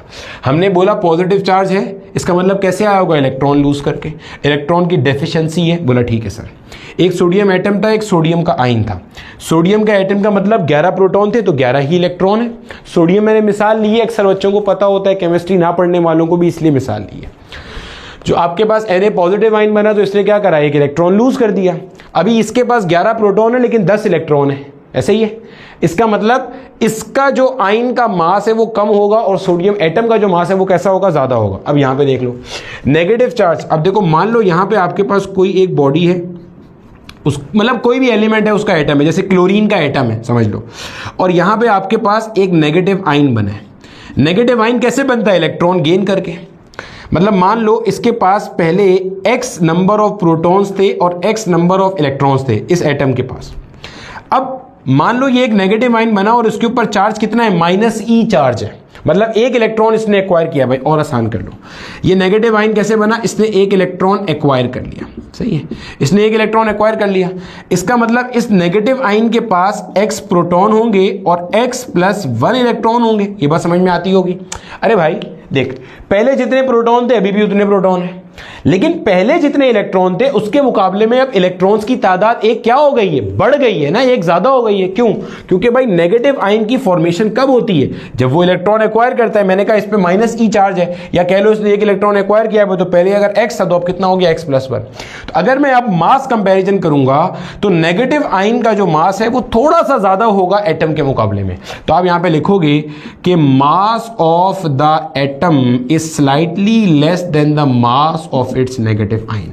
जैसे कि अगर क्लोराइड आयन और क्लोरीन एटम का पूछेगा तो क्लोराइड आयन का मास जो है वो थोड़ा सा ज्यादा होगा इसके एटम, क्लोरीन एटम के मुकाबले में। क्यों?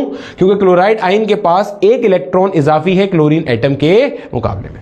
बेसिक सी बात थी, आपको समझ में भी आ गई, जहन में भी आपने इसको रख लेना है। ठीक है, चलो आगे चलते हैं और वो जो मैं ऊपर बात बता रहा था ना वो वाली बात बता देता हूँ। ठीक है, ये एक सिंपल सा कॉन्सेप्ट था, माजी में एक आध दफा पूछा गया है तो मैंने बोला इसको भी डिस्कस कर लिया जाए। स्लाइटली का टर्म इसलिए यूज कर रहा हूं क्योंकि ये इलेक्ट्रॉन्स की मूवमेंट की वजह से हो रहा है और इलेक्ट्रॉन का अपना मास नेग्लिजिबल होता है, ना होने के बराबर होता है, सही है। मतलब प्रोटॉन के मुकाबले में भी तकरीबन 1830 टाइम्स कम होता है। ठीक है सर। अच्छा, ये मान लो हमारे पास कोई बॉडी है। अब हमने ये देख लिया किसी भी बॉडी पे पॉजिटिव चार्ज कब आता है, जब वो इलेक्ट्रॉन लूज करती है, नेगेटिव चार्ज कब आता है, जब वो इलेक्ट्रॉन गेन करती है। अब यहां पे मेरे बच्चे हमारे पास एक कॉन्सेप्ट आता है जिसको हम कहते हैं क्वांटाइजेशन ऑफ चार्ज। क्या कहते हैं? Quantization of charge. अब समझो हम क्वांटाइजेशन ऑफ चार्ज को ना डिफाइन कैसे करते हैं। देखो मेरे बच्चे, क्वांटाइजेशन को समझने के लिए ना आप पहले एक मिसाल समझो, फिर मैं क्वांटाइजेशन पे आऊंगा। ऐसे समझ लो कि मेरा बेटा आपकी मार्केट के अंदर ना कोई एक होलसेलर है और वो क्या होलसेल करता है भाई, वो मान लो वो ना चीनी बेचता है, शुगर बेचता है। ठीक है, आपने बोला ठीक है सर समझ में आ गया।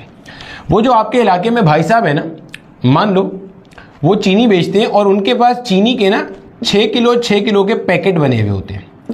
मतलब होता है ना, अक्सर हम दुकान पे जाते हैं तो आटे का पैकेट होता है, चावल का पैकेट होता है, ऐसे आपने मान लिया कि उसके पास 6 किलो के पैकेट बने होते हैं। बोला ठीक है सर समझ में आता है।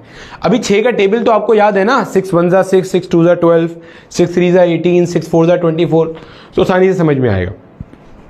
ये आसान कर लो ना, 6 किलो का ना करो, 5 का याद ही होगा, 5 कर लो, 5 से कर लेते हैं। ठीक है, 5 किलो के उसके बाद ना चीनी के पैकेट बने हुए। मैं गया उसके पास, मस्त घर वालों ने बोला कि बेटा जाओ चीनी लेकर आओ। मैं गया उसके पास, मैंने बोला भाई साहब मुझे ना 10 किलो चीनी दे दो। क्या वो मुझे 10 किलो चीनी देने पर कुदरत रखता है, कादिर है, दे सकता है? बिल्कुल दे सकता है। वो बोलेगा बिलाल भाई ये लो यार 2 पैकेट ले लो, आप चले जाओ, क्योंकि 5 किलो का 1 पैकेट था, तो 5 और 5 10 किलो का मतलब मेरे पास कितने पैकेट आ गए? 2 पैकेट। फिर मैं कुछ टाइम बाद गया, मैंने कहा यार भाई मुझे आप एक काम करो 40 किलो चीनी दे दो। क्या वो 40 किलो चीनी दे सकता है? बिल्कुल दे सकता है भाई। क्यों? क्योंकि 40 जो है ये 5 का मल्टीपल है ना, 5 के टेबल में आता है, 5 का मल्टीपल है।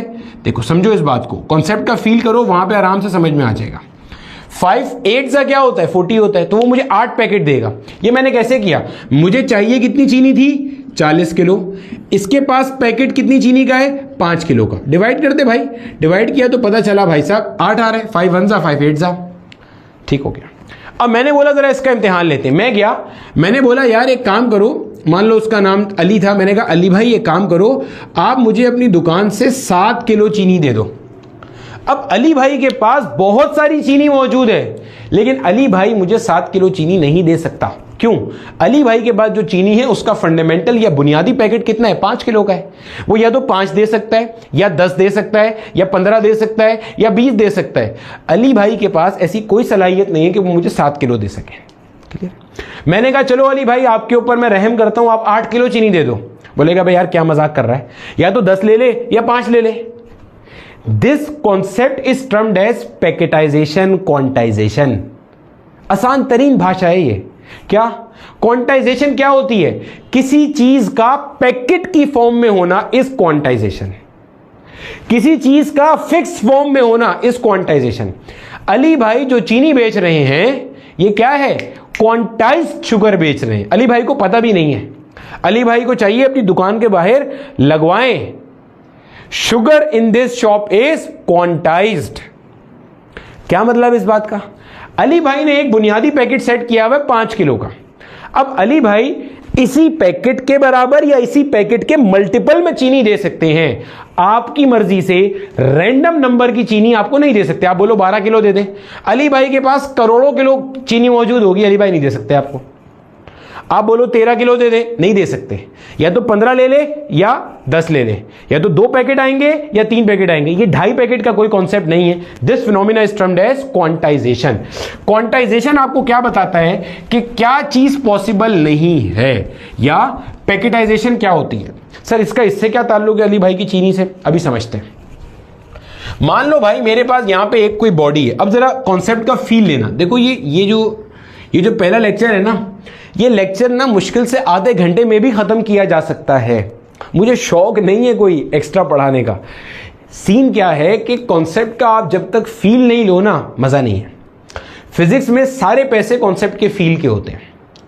और मैं मान के चलता हूं कि आप यहां पर मुझसे पढ़ने आए हो तो इसका मतलब आपके पास टाइम की कोई कमी नहीं है। तो हम भी खुल के पढ़ाएंगे, आप भी खुल के पढ़ो।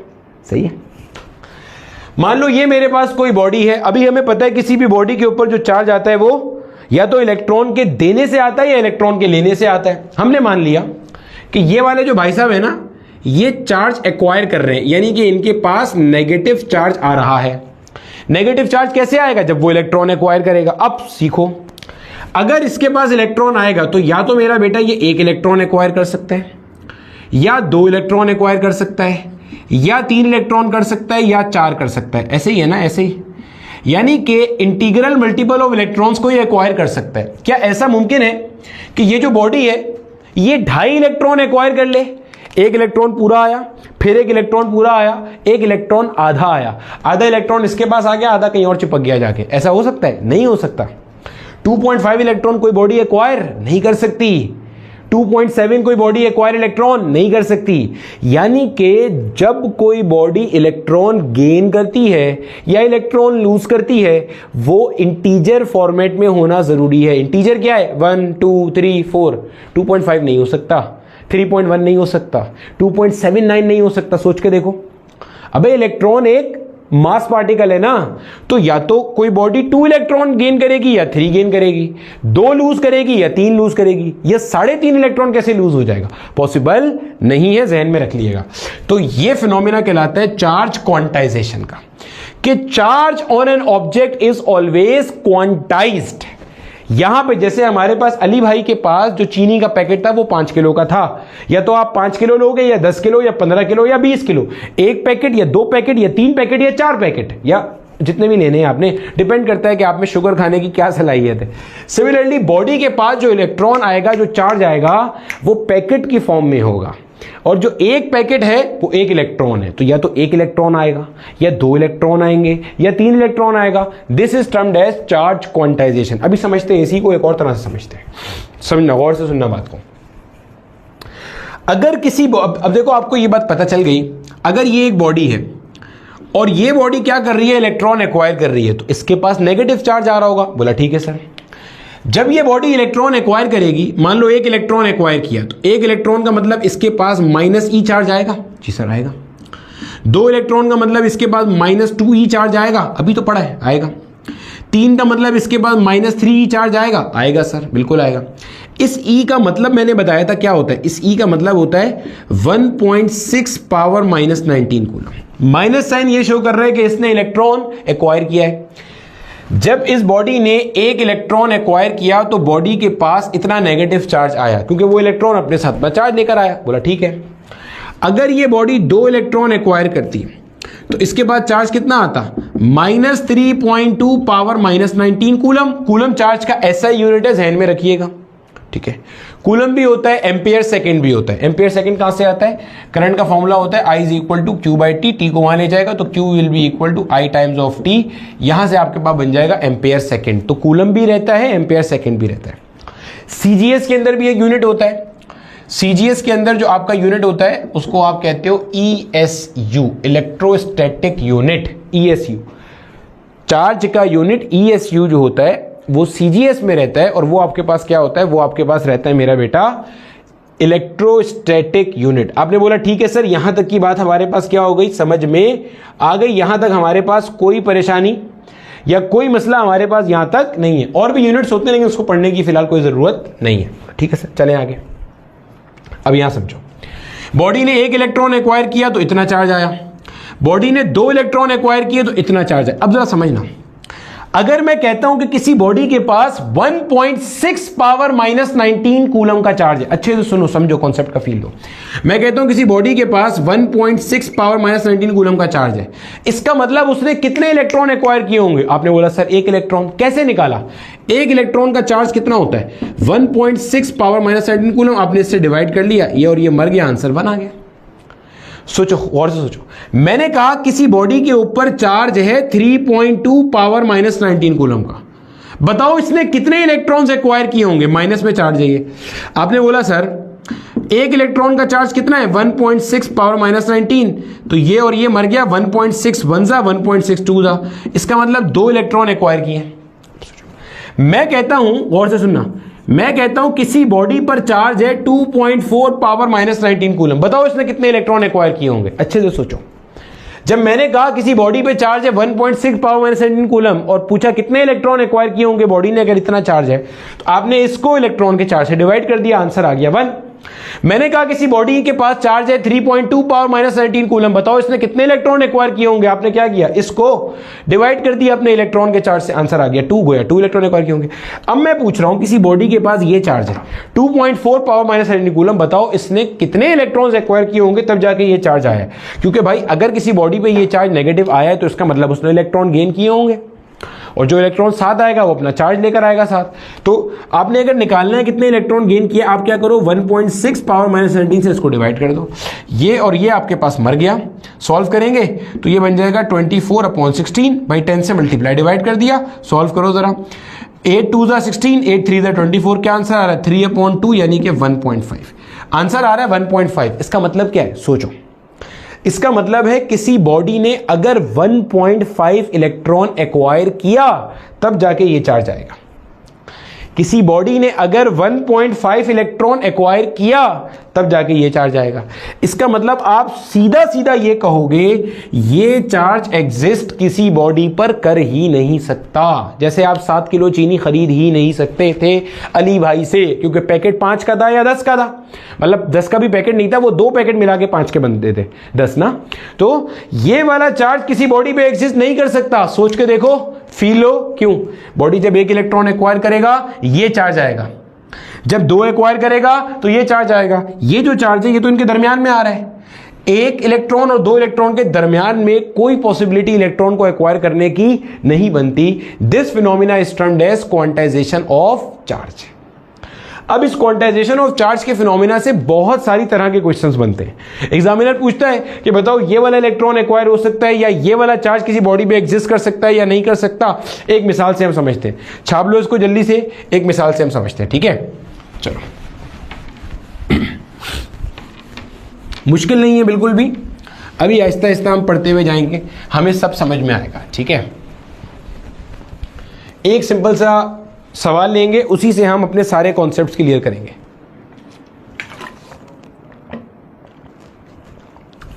पहले एक चीज यहां पे क्लियर कर लो बच्चे, मान लो अगर आपके पास यहां पे एक कोई बॉडी है, तो ये जो बॉडी, अगर ये बॉडी इलेक्ट्रॉन एक्वायर कर रही है या बॉडी इलेक्ट्रॉन लूज कर रही है, गौर से सुनना, अगर बॉडी ये इलेक्ट्रॉन एक्वायर कर रही है या लूज कर रही है तो इसके ऊपर चार्ज कैसा आएगा?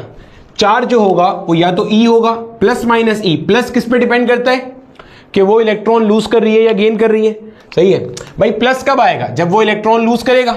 माइनस कब आएगा? जब वो इलेक्ट्रॉन गेन करेगा।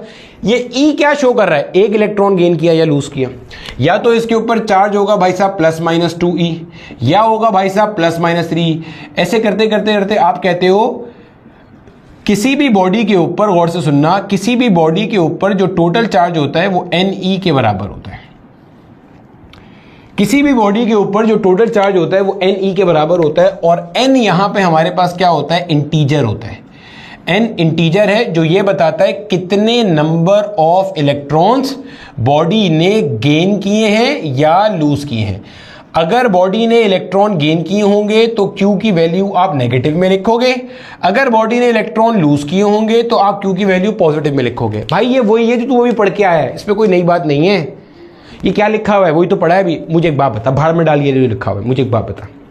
एक बॉडी ने 1 इलेक्ट्रॉन लूज कर दिया, अभी पीछे सोडियम की कहानी पढ़ाई थी, 1 इलेक्ट्रॉन लूज कर दिया, बोल उस पर चार्ज क्या होगा? प्लस ई। क्लोरीन ने 1 इलेक्ट्रॉन गेन कर लिया, उस पर चार्ज क्या होगा? माइनस ई। किसी ने 2 इलेक्ट्रॉन लूज कर दिए, चार्ज क्या होगा? Plus 2e। 2 इलेक्ट्रॉन गेन कर लिए, चार्ज क्या होगा? Minus 2e। अबे तो यही तो लिखा है, देख 1 इलेक्ट्रॉन लूज कर दिया सोडियम ने, तो चार्ज क्या था? प्लस ई। तो देख n की जगह 1 डालेगा, यहां ई है। अब इलेक्ट्रॉन लूज कर रहा है तो पॉजिटिव आएगा, तो यहां से प्लस ई बन जाएगा, वही तो हो रहा है।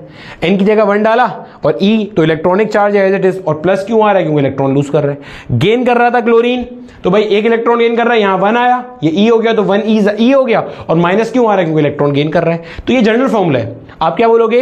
Net charge on an object is given by plus minus Ne, where n, capital N is the integer जो शो करता है कितने नंबर ऑफ इलेक्ट्रॉन्स आए या गए। कितने आदमी थे तो कितने इलेक्ट्रॉन्स थे जो आए थे या गए थे। क्लियर है? तो इलेक्ट्रॉन के आने जाने से सारा कहानी यहां पे होती है कि बोला ठीक है सर, समझ में आया। चलें आगे। अच्छा, अब यहां पे ना एक बड़ी काम की बात आई थी, जहन में वो आगे पीछे हो गई। ठीक है, चलो वापिस आ जाओ इधर। Q is equal to n. चलो एक सवाल करते हैं, फिर वो काम की बात वापस आ जाएगी। सवाल करते हैं, मान लो मैंने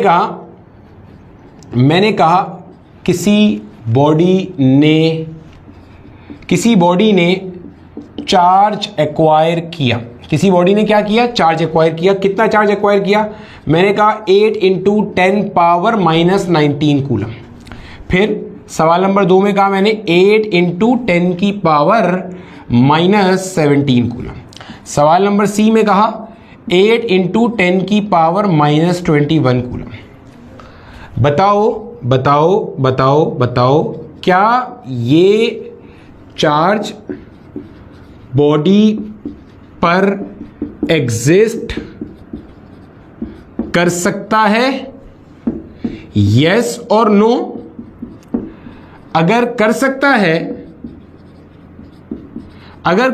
है तो हाउ मैनी मान लो ये सारा पॉजिटिव चार्ज है, ये सब क्या है पॉजिटिव, तो how many electrons are lost by the body. Loss क्यों बोला भाई, प्लस चार्ज है ना, इसका मतलब इलेक्ट्रॉन लूज किए होंगे।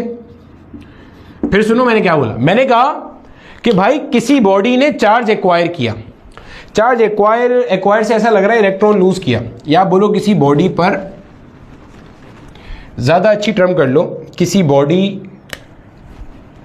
बॉडी पर ये गिवन चार्ज मौजूद है। आपको क्या किया हुआ, सवाल जरा समझिएगा कॉन्सेप्ट का फील लेने के लिए। आपको कहा गया कि आपके पास 3 डिफरेंट बॉडीज हैं, गौर से सुनना, तीनों एक जैसी बॉडीज हैं। पहली बॉडी का चार्ज इतना है, दूसरी बॉडी का चार्ज इतना है, तीसरी बॉडी का चार्ज इतना है। ऐसा मैं कह रहा हूं सवाल बनाने वाला, मैं कह रहा हूं किसी बॉडी का चार्ज ये है, या मैं कह रहा हूं किसी बॉडी का चार्ज ये है, या मैं कह रहा हूं किसी बॉडी का चार्ज ये है। आपने बताना है क्या मैं ठीक कह रहा हूं या गलत कह रहा हूं। क्यों क्यों क्यों क्यों क्यों आपको यह बात पता है कि आप अपने मुंह से जो वैल्यू निकालो, ऐसा चार्ज एग्जिस्ट करे कोई लाजमी नहीं है, क्योंकि चार्ज क्वांटाइज है। तुम अली भाई के पास जाके जितनी चीनी बोलो वो नहीं दे सकते। जो चीनी आपको चाहिए that should be the multiple of 5। तो जो चार्ज किसी ऑब्जेक्ट पे एग्जिस्ट करेगा वो 1.6 पावर -19 कूलम का मल्टीपल होना चाहिए। ये कॉन्सेप्ट है इसका, सही है। तो मैंने कहा कि भाई एक बॉडी है जिसपे ये चार्ज है, एक बॉडी है जिसपे ये चार्ज है, एक बॉडी है जिसपे ये चार्ज है। बताओ मैं ठीक कह रहा हूं या गलत कह रहा हूं। अगर मैं ठीक कह रहा हूं तो बताओ कितने इलेक्ट्रॉन्स बॉडी ने लूज किए होंगे तब जाके ये चार्ज आया होगा उन बॉडीज पर। चेक करते हैं। हमें क्या करना है, कोई टेंशन नहीं है, हमें फॉर्मूला पता है, Q is equal to NE। बोला ठीक है सर। N अगर नंबर ऑफ इलेक्ट्रॉन निकालने, N क्या है भाई, नंबर ऑफ इलेक्ट्रॉन निकालने हैं तो क्या बन जाएगा, Q बाई E बन जाएगा। बोला ठीक है। अगर पार्ट ए के लिए मैं काम करूं, गौर से सुनना, पार्ट ए के लिए तो चार्ज ऑन द ऑब्जेक्ट कितना गिवन है, charge on the object given है 8 × 10 पावर -19। प्लस माइनस नहीं लगा रहा मैं, प्लस साइन ये बता रहा है कि इलेक्ट्रॉन लूज होंगे, माइनस साइन आता तो ये बताता कि इलेक्ट्रॉन गेन होंगे। अपॉन में ई क्या है, ये इलेक्ट्रॉनिक चार्ज, इलेक्ट्रॉन का चार्ज कितना है 1.6 पावर -19। ये और ये मर गया। बोला सर मर गया। 1.6 को अगर तू 5 से मल्टीप्लाई करेगा तो ये 8 बन जाएगा। आप चेक करो कि क्या Q अपॉन E यानी कि N का आंसर एक अदद इंटीजर आ रहा है। यस सर इंटीजर आ रहा है। अगर इंटीजर आ रहा है तो इसका मतलब ये वाला चार्ज एग्जिस्ट कर सकता है। क्यों? क्योंकि integral number of electrons body gain भी कर सकता है, लूज भी कर सकता है। 5 इलेक्ट्रॉन बॉडी अगर लूज करेगा तो ये चार्ज बॉडी के ऊपर आ जाएगा। इसका मतलब ये चार्ज बॉडी पे एग्जिस्ट कर सकता है। कॉन्सेप्ट का फील आया। अगर आपने Q/E निकाला और Q/E, Q क्या है, the charge on the object divided by the charge on 1 electron. If this division gives you N integer देता है अगर आपको, तो इसका मतलब ये जो चार्ज आप क्लेम कर रहे हो ये बॉडी पे एग्जिस्ट कर सकता है, ये बॉडी पे एग्जिस्ट कर सकता है। ठीक है, 5 आया आंसर, इसका मतलब एग्जिस्ट कर सकता है। ठीक है, चलो आगे चलते हैं। अब यहां पे ना एक चीज और समझ लेना कि क्या चीज इंटीजर है और क्या चीज इंटीजर नहीं है, फिर अगला सवाल सॉल्व करते हैं वरना फंस जाओगे। ये मैंने सवाल जान के ऐसे ही लिए थे। ठीक है, अब मैं यहां पे लिखता हूं एक जगह पे इंटीजर और एक जगह पे लिखता हूं मैं आपके पास नॉन इंटीजर्स। ठीक है, सुनना गौर से सुनना। अगर मैं आपसे कहूं, अच्छे से देखो, अगर मैं आपसे कहूं 5 तो ये इंटीजर है। यस सर इंटीजर है। अगर मैं आपसे कहूं 5 मल्टीप्लाई बाय 10 ये भी इंटीजर है। बिल्कुल है, 5 × 10 क्या होता है 50 इंटीजर। अगर मैं आपसे कहूं 0.5 मल्टीप्लाई बाय 10, अब सोचो बच्चों के जहन में गलत कॉन्सेप्ट होता है कि सर यहां डेसिमल आ गया ना तो अब ये इंटीजर तो नहीं रहा। अबे नहीं भाई, आगे देख 10 से मल्टीप्लाई भी तो हो रहा है। तो जब 10 से मल्टीप्लाई कर देगा यहां पावर 1 है, डेसिमल एक स्टेप आगे जाएगा तो ये भी 5 ही लिखा हुआ है। ये 5 को लिखने का एक और तरीका था ना, तो ये भी इंटीजर है। पूरा देखना है आपने भाई, सिर्फ इसकी बात थोड़ी हो रही है, ये पूरा आंसर आया ना आपका। तो मैंने कहा आंसर आया आपके पास 0.05 मल्टीप्लाई बाय 10 पावर 3। अब ये इंटीजर है, बिल्कुल है भाई। 10 की पावर को मूव करने के बाद देखो डेसिमल को, भाई 10 जब मल्टीप्लाई होगा तो डेसिमल मूव करेगा। डेसिमल को मूव करने के बाद देखो कि आया जो आपका आंसर आ रहा है वो डेसिमल है या नॉन डेसिमल है। जब आप मूव करोगे तो 1 और 1 2 यहां आ गया। इसका मतलब भाई 2 मूव किए, हालांकि अभी भी एक पावर बच गई। भाई डेसिमल को आपने मूव करके यहां ले आए, अभी भी आपके पास एक पावर क्या हो गई, बच गई। इसका मतलब ये इंटीजर है। अब इंटीजर कब नहीं होगा, सिर्फ 0.5 आंसर आ गया, नॉन इंटीजर है। मैंने कहा 0.05 मल्टीप्लाई बाय 10 ये इंटीजर है? नहीं। मल्टीप्लाई करके देखो, मल्टीप्लाई किया अभी भी 0.5 लिखा हुआ है। मैंने कहा मिसाल के तौर पे आंसर आ रहा है, 0.006 इंटू 10 पावर 1, ये इंटीजर है? नहीं है इंटीजर। क्यों भाई? जब तू 10 से मल्टीप्लाई भी कर देगा तो ये यहां आएगा, इसका मतलब 0.6 स्टिल अ नॉन इंटीजर। तो अगर आंसर जो आपका आ रहा होगा वो इन टर्म्स ऑफ 10 की पावर आ रहा होगा तो हम 10 की पावर को मल्टीप्लाई करके चेक करेंगे कि either the given answer that we are getting वो हमारे पास इंटीजर है या नहीं है। चेक कर लेना, कॉन्सेप्ट का फील ले लेना अच्छे से। चलो अब देखो पार्ट बी में आते हैं। पार्ट बी देखो, हमें क्लेम किया गया कि किसी बॉडी के ऊपर ये वाला चार्ज है, प्लस क्यू अभी से क्यू टिक लगा रहा है, ये चार्ज है। आपने बताना है कि ये चार्ज एग्जिस्ट कर सकता है या नहीं। कैसे निकालोगे भाई? n is equal to Q divided by E. अब क्यू कितना है आपके पास? 8 इंटू 10 की पावर -17 और ई कितना है भाई? 1.6 पावर -13। बोला ठीक है सर। 1.6 वन जा और 1.6 5 जा। बोला सही है, मल्टीप्लाई कर दिया। इसको ऊपर ले जा भाई, क्या बना? 5 इंटू 10 पावर -17 और ये जब नीचे से ऊपर जाएगा तो 10 की पावर +19। ठीक है सर। बेसिस आर सेम तो पावर्स ऐड हो जाएंगी। 19 को -17 में ऐड किया तो +2 आएगा आंसर, तो हो गया 5 इंटू 10 की पावर 2। सॉल्व कर लो, क्या आंसर आ रहा है? 500। इसका मतलब यहां पे भी ये वाला चार्ज भी बॉडी पे क्या कर सकता है? एग्जिस्ट कर सकता हैगा। इसके लिए कितने इलेक्ट्रॉन्स की ट्रांजैक्शन हुई होगी? 500 इलेक्ट्रॉन्स। 500 इलेक्ट्रॉन्स अगर बॉडी के पास से जाएंगे तो बॉडी पे ये चार्ज आएगा। आप इसको काउंटर चेक भी कर सकते हो। सर कराएं काउंटर चेक भाई। Total charge on an object is given by n e. बोला ठीक है सर। एन मान लो अगर बॉडी के पास से 500 इलेक्ट्रॉन चला गया तो चार्ज पॉजिटिव आएगा ना भाई, 500 इलेक्ट्रॉन चला गया। और ई का वैल्यू क्या होता है? 1.6 पावर -19, जो फंडामेंटल इलेक्ट्रॉनिक चार्ज की वैल्यू है, ई यही है। बोला सर यही है। अच्छा मल्टीप्लाई करो, 1.6 को मल्टीप्लाई करा इससे तो ये हो जाएगा 16, 160। 160 को आपने जब 5 से मल्टीप्लाई किया तो ये हो गया आपके पास 800। 800 इंटू 10 पावर -19, इसको आप लिख सकते हो 8 इंटू 10 पावर 2 इंटू 10 पावर -19 +2 और -19। क्या आंसर आ रहा है भाई? बेसिस सेम पावर ऐड हो जाएंगी। 8 इंटू 10 पावर -17 कूलम। देखो यही आंसर आ रहा है, ये आ रहा है। ये आपने वेरीफाई भी कर लिया कि सही आया था नहीं। यही तो कहा गया था कि भाई बॉडी पे ये चार्ज एग्जिस्ट कर रहा है। आपने बताना है हाउ मेनी इलेक्ट्रॉन्स की ट्रांजैक्शन हुई। मतलब ट्रांजैक्शन इसलिए कह रहा हूं कि आ भी सकते थे जा भी सकते थे ना। तो यहां पे चूंकि प्लस में दिया हुआ था तो हमने कह दिया कि ये इतने इलेक्ट्रॉन्स क्या थे? गए थे। अगर यही चार्ज माइनस में होता तो आप कहते इतने इलेक्ट्रॉन्स क्या थे? बॉडी के ऊपर आए थे। बोला ठीक है, समझ में आ गया। अब फाइनल चेक कर लो जरा। अब देखो अगर हम इसकी बात करते हैं, सी की अगर मैं बात करूंगा तो ये क्या बन जाएगा? ये बन जाएगा प्लस का 8 इंटू 10 पावर माइनस का 21। भाई प्लस साइन तो सिर्फ ये शो कर रहा है कि इलेक्ट्रॉन जो है ना वो आपके पास गए हुए। अपॉन में आ गया भाई 1.6 पावर -19। बोला ठीक है सर, समझ में आता है, आगे चलें। ये हो गया 1.6 वन जा, ये हो गया 1.6 5 जा, समझ में आता है। इसको ऊपर ले आया मैं उठा के, तो ये बन जाएगा जनाब 5 into 10 power -21 into 10 power plus का 19। बोला ठीक है। बेसिस सेम पावर्स ऐड हो गई। -21 + 19 कितना होता है? -2। तो गोया 5 इंटू 10 पावर -2। अब देखो अगर आपको ये वाले कॉन्सेप्ट क्लियर नहीं है तो आपको यहां से देख के लगेगा यार ये तो इंटीजर है, ये तो एग्जिस्ट कर रहा है, जबकि नहीं कर रहा है। ये एग्जिस्ट क्यों नहीं कर रहा? आपको देखो यहाँ 10 पावर नजर आ रही है। जी सर आ रही है। जब तुम इसको 10 पावर से मल्टीप्लाई करोगे तो अभी देखो 5 में डेसिमल यहाँ है। जब पावर -2 का मतलब क्या होता है? डेसिमल 2 स्टेप पीछे जाएगा, तो 1 और 1 2 स्टेप पीछे आ गया, इधर आ गया डेसिमल। गोया कि ये कह रहा है कि भाई अगर 0.05 इलेक्ट्रॉन इसके पास से गया तब जाके ये होगा। आप क्रॉस चेक भी कर सकते हो। आप करो Q is equal to n e. यहां पे n की जगह आप रखो 0.05 और e की जगह रखो 1.6 पावर -19। आपके पास ये वाला आंसर आएगा। अब आप मुझे सोच के बताओ अकल से, क्या किसी ऑब्जेक्ट के पास से 0.05 इलेक्ट्रॉन जा सकता है?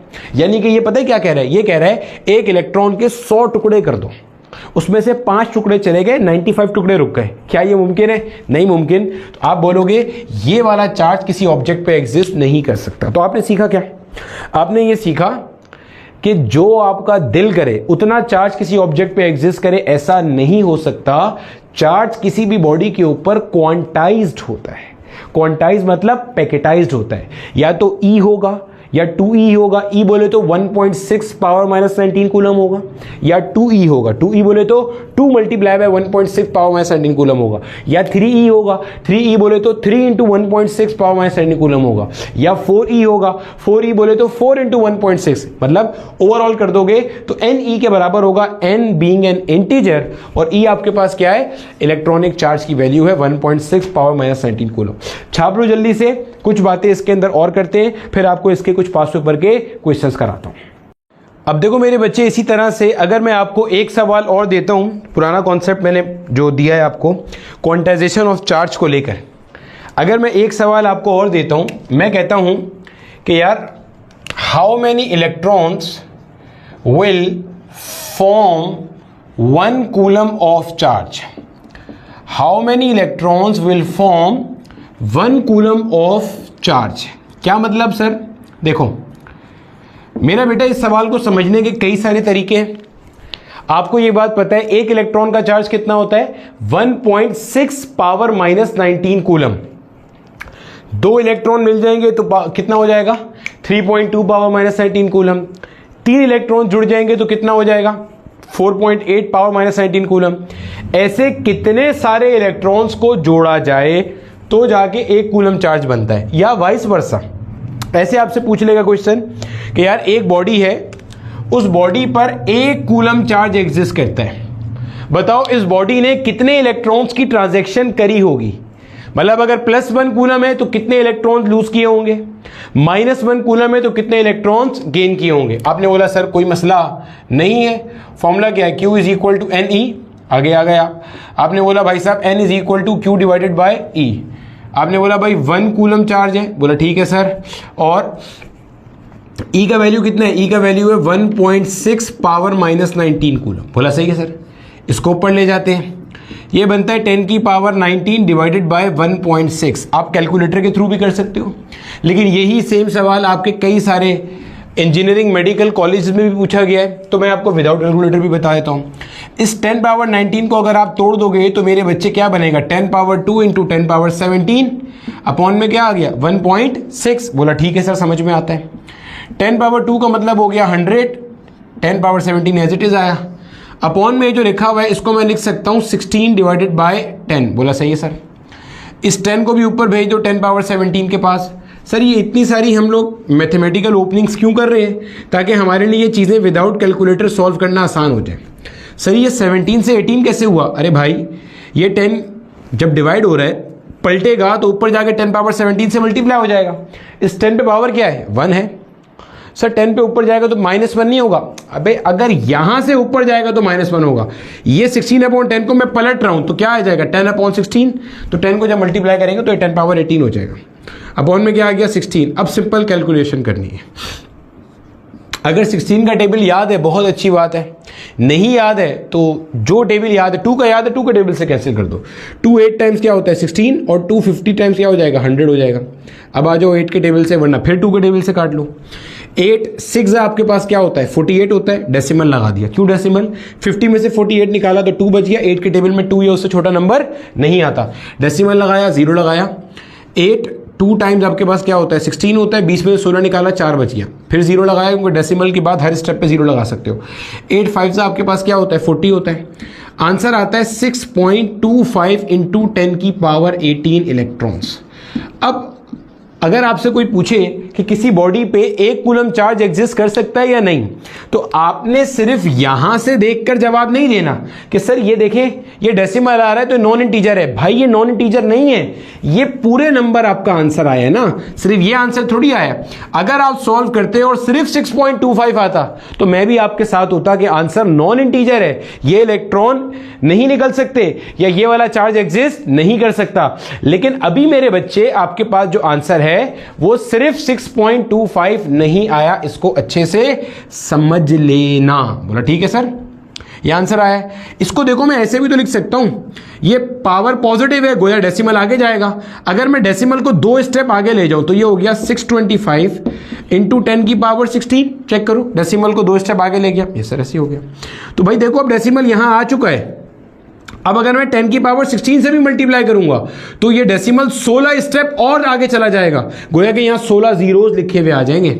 जैसे अगर 5 को 10 से मल्टीप्लाई करते हो तो ये आपके पास नॉन इंटीजर नहीं है, इंटीजर है, क्योंकि डेसिमल यहाँ है, मल्टीप्लाई करेगा तो ये 50 बन जाएगा, गोया एक 10 पावर का मतलब एक जीरो आएगा। इसी तरह अगर 5 इंटू 10 पावर 2 है तो डेसिमल अभी यहाँ है, 2 स्टेप आगे जाएगा, इसका मतलब 2 जीरोज आएंगे, इसका मतलब 500 लिखा हुआ होगा। तो जब इस 10 पावर को तुम यूटिलाइज करोगे तो 625 के आगे 16 जीरोज लिखे हुए आएंगे, इसका मतलब इतने सारे इलेक्ट्रॉन्स मिलेंगे, तब जाके क्या होगा, 1 कूलम ऑफ चार्ज आपके पास फॉर्म हो रहा होगा। समझ में आती है? चलो छाप लो जल्दी से। अब मेरे बच्चे इस तरह के सवाल आते हैं, इस तरह का एक सवाल आपका होमवर्क है, आपने बताना है how many electrons will form 8 coulomb of charge. यानी कि अगर मुझे 8 कूलम चार्ज बनाना है, या मुझे अगर किसी बॉडी को 8 कूलम का चार्ज देना है प्लस 8 कूलम का चार्ज देना है, तो मुझे इससे कितने इलेक्ट्रॉन लेने होंगे, या माइनस 8 कूलम का चार्ज देना है तो कितने इलेक्ट्रॉन मुझे इसको देने होंगे। सॉल्व करके आंसर को आपने कमेंट सेक्शन में डाल देना है, ठीक है बच्चे। अब छोटी छोटी सी बातें चार्ज को लेकर हम थोड़ी सी और पढ़ लेते हैं आगे प्रोसीड करने से पहले। सर वो छोटी छोटी बातें क्या हैं? बेटा एक तो मैंने आपको इसके यूनिट के बारे में बता दिया। बोला ठीक है सर, यूनिट बता दिया आपने। इसका यूनिट क्या होता है भाई साहब?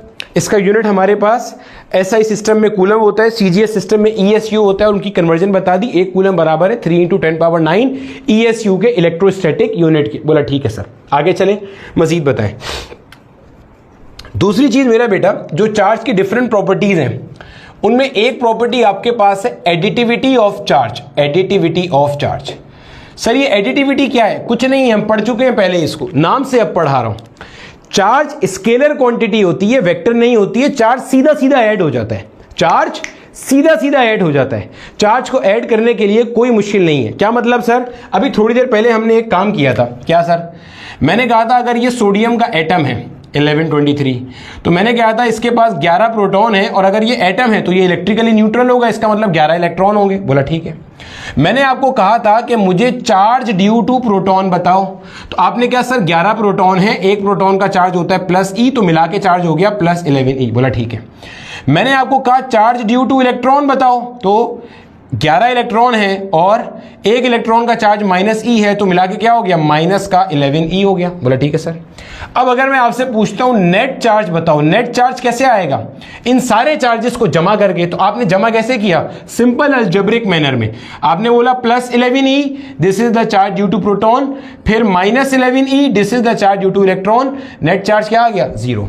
This phenomena is termed as additivity of charges, कि charges are to be treated as scalar quantities and they are added using simple algebra. ठीक है, समझ आ गई? एडिटिविटी ऑफ चार्ज कहते हैं। क्वांटाइजेशन ऑफ चार्ज हमने ऑलरेडी पढ़ लिया कि चार्ज किसी भी ऑब्जेक्ट पे एग्जिस्ट करता है पैकेटाइज फॉर्म में, क्वांटाइज फॉर्म में। हर random number as charge exist नहीं कर सकता, क्योंकि कोई भी बॉडी जो इलेक्ट्रॉन गेन करेगा या लूज करेगा वो फिक्स होगा, इंटीजर होगा। 1 होगा, 2 होगा, 3 होगा, या कोई भी इंटीजर होगा। तो हमने बोला किसी भी बॉडी पे जो चार्ज होगा वो या तो ई होगा या ई का कोई इंटीग्रल मल्टीपल होगा। आसान भाषा में या तो 1.6 पावर माइनस 19 कूलम होगा, या 1.6 पावर माइनस 19 मल्टीप्लाई बाय 2 होगा, या मल्टीप्लाई बाय 3 होगा। यानी कि कोई भी integral multiple of electronic charge exist कर सकता है। Any random number can not be classified as a charge on an object. हमने पढ़ ली ये बात भी। ये सेकंड प्रॉपर्टी थी, इसको क्वांटाइजेशन ऑफ चार्ज कहते हैं। फिर एक चीज मेरा बेटा और होती है जिसको आप कहते हो कंजर्वेशन ऑफ चार्ज। ये बहुत इंपॉर्टेंट प्रॉपर्टी है, समझना। जैसे आपके पास एनर्जी कंजर्व करती है, मोमेंटम कंजर्व करता है, आप ये कहते हो ना पूरे कायनात की जो एनर्जी है वो कंजर्व है। पूरे कायनात का जो एनर्जी है वो कंजर्व है। Energy can neither be created nor be destroyed, सिर्फ शक्लें बदलती है। ऐसे ही आपके पास पूरे कायनात का जो चार्ज है वो कंजर्व है। क्या मतलब? इलेक्ट्रॉन्स पैदा नहीं होते, इलेक्ट्रॉन्स मरते नहीं हैं, इलेक्ट्रॉन ट्रांसफर होते हैं। नेट जो आपका चार्ज है ना वो हमेशा आपके पास कंजर्व रहता है। क्या मतलब सर? नहीं समझ में आया, अभी समझाते हैं। वही NaCl की मिसाल लेते हैं। अगर सोडियम ने अपना एक इलेक्ट्रॉन, आपने अभी पढ़ा, सोडियम ने एक इलेक्ट्रॉन लूज किया, तो क्लोरीन ने ये एक इलेक्ट्रॉन क्या करा? गेन करा। अगर मैं मान के चलूं कि मेरे यूनिवर्स में और कोई चीज नहीं है, सिर्फ एक सोडियम का एटम है और एक क्लोरीन का एटम है, और उन्होंने भी जालिमों ने आपस में एक बॉन्ड बना लिया सोडियम क्लोराइड का। तो भाई इसने एक इलेक्ट्रॉन क्या किया था, लूज किया था, इसने एक इलेक्ट्रॉन क्या किया, गेन किया। आप नोट करो, क्या आपको ऐसा नहीं लग रहा कि कायनात में टोटल इलेक्ट्रॉन्स की तादाद तो उतनी है जितनी पहले थी? देखो समझो, देखो ये जो इलेक्ट्रॉन सोडियम ने क्लोरीन को दिया वो पहले सोडियम का पार्ट था। भाई मान लो सोडियम के पास x इलेक्ट्रॉन थे। सुनना, गौर से सुनना, मेरी बात अच्छे से सुनना। ये कार्रवाई होने से पहले, भाई पहले मान लो सोडियम अलग अपनी जिंदगी गुजार रहा था, क्लोरीन अलग जिंदगी गुजार रहा था, और हमारा ये जो कायनात है, ये जो हमारा यूनिवर्स है, इसमें हमने मान लिया एक सोडियम एक क्लोरीन एग्जिस्ट करता है और कोई चीज दुनिया में एग्जिस्ट नहीं करती। मान लो सोडियम के पास है x number of electrons, chlorine के पास है y number of electrons. x कुछ भी हो सकता है, y कुछ भी हो सकता है, हमारा कोई कंसर्न नहीं है। अब सोडियम ने क्या किया, सोडियम को मस्ती सूझी और सोडियम और क्लोरीन ने अपना बॉन्ड बना लिया NaCl, सोडियम क्लोराइड। तो सोडियम ने अपना एक इलेक्ट्रॉन लूज किया, सोडियम के पास इलेक्ट्रॉन कितने हो गए, x-1। क्लोरीन ने एक वो इलेक्ट्रॉन गेन कर लिया, तो इसके पास कितने हो गए, y+1। जब तक बॉन्ड नहीं बनाया था, सोडियम और क्लोरीन अलग अलग था, इस पूरे यूनिवर्स के टोटल इलेक्ट्रॉन कितने थे, x+y थे। सोडियम के पास x थे, क्लोरीन के पास y थे, यही ना, मिला के कितने थे, x+y। अभी सोडियम ने एक छोड़ दिया, क्लोरीन ने एक गेन कर लिया। अभी टोटल इलेक्ट्रॉन निकालो, सोडियम के पास हो गए x-1, क्लोरीन के पास हो गए y+1, यही हो गए ना भाई। तो -1 से +1 मर गया, अभी भी क्या आंसर आ रहा है, x+y आ रहा है भाई। ये मतलब है कंजर्वेशन ऑफ चार्ज का, कि चार्ज पूरे कायनात का, यूनिवर्स का ऑलवेज रिमेन कंजर्व। किसी भी आइसोलेटेड सिस्टम का जो चार्ज है वो हमेशा कंजर्व रहता है। आसान तरीन जबान में, अगर कोई बॉडी चार्ज लूज कर रही है तो there should be a body जो चार्ज गेन कर रही होगी। जितना चार्ज एक बॉडी लूज करेगी उतना चार्ज दूसरे बॉडी गेन करेगी, ताकि नेट चार्ज हमेशा कैसा रहेगा, कंजर्व रहेगा। नेट चार्ज कभी भी चेंज नहीं हो सकता, या total number of electron change नहीं हो सकते, या ऐसा मुमकिन नहीं है एक बॉडी अगर 4 इलेक्ट्रॉन एक्वायर कर रही है तो ये 4 इलेक्ट्रॉन पैदा होके आए हैं, पैदा होके नहीं आते। अगर एक बॉडी 4 इलेक्ट्रॉन एक्वायर कर रही है, उसके पास 4 इलेक्ट्रॉन ऐड हो रहे हैं, तो in order to conserve the charge किसी और जगह पे 4 इलेक्ट्रॉन माइनस भी हो रहे होंगे, ज़हन में रखना। अगर एक जगह पे 4 इलेक्ट्रॉन ऐड हो रहे हैं तो किसी दूसरी जगह पे 4 इलेक्ट्रॉन माइनस भी हो रहे होंगे, जहन में रखनी है इस बात को। This is termed as the conservation of charge. बता दी हमने ये बात भी।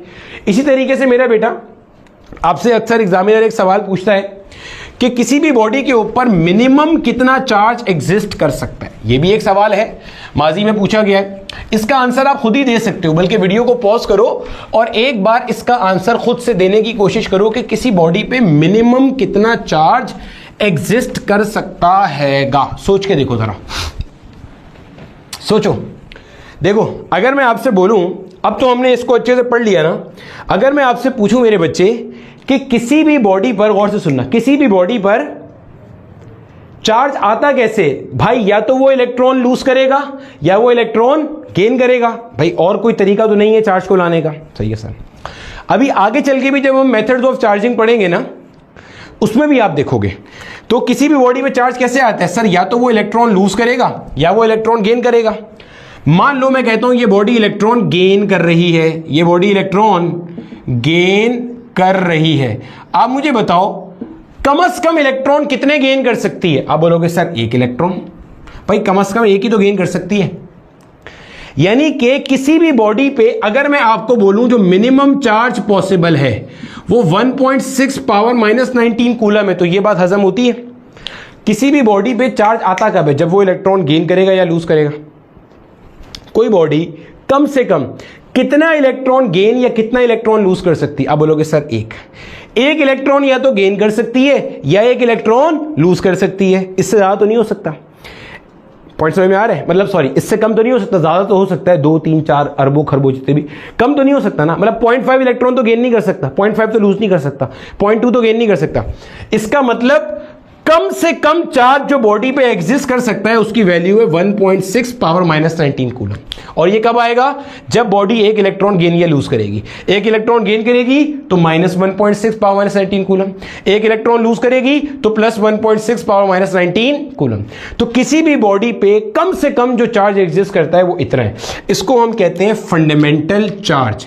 Fundamental charge E, that is fundamental charge 1.6 power -19 coulomb. ध्यान में रखना। Minimum charge possible on an object is this. और हमने कोई रट्टा नहीं मारा, हमने समझा है कैसे कि किसी भी बॉडी पर इससे कम चार्ज क्यों नहीं हो सकता, क्योंकि इससे कम इलेक्ट्रॉन बॉडी गेन नहीं कर सकती, लूज नहीं कर सकती। और ये किसका है? ये एक इलेक्ट्रॉन का चार्ज है, ये एक इलेक्ट्रॉन का चार्ज है। तो एक इलेक्ट्रॉन से कम कोई बॉडी ना तो लूज कर सकती है और ना गेन कर सकती है। अब यहां पे ना आगे चल के जब आपको न्यूक्लियर फिजिक्स पढ़ाई जाएगी वहां पे हम पढ़ेंगे एक कॉन्सेप्ट क्वार्क्स का। क्वार्क्स क्या है? दे आर अगेन सब एटॉमिक पार्टिकल्स। जैसे इलेक्ट्रॉन है, प्रोटॉन है, न्यूट्रॉन है, वैसे ही आपके पास क्वार्क्स भी होते हैं। मतलब ये इलेक्ट्रॉन प्रोटॉन से भी छोटे होते हैं, न्यूट्रॉन से भी छोटे होते हैं। मतलब प्रोटॉन खुद 3 क्वार्क्स से मिलकर बनता है, न्यूट्रॉन खुद 3 क्वार्क्स से मिलकर बनता है।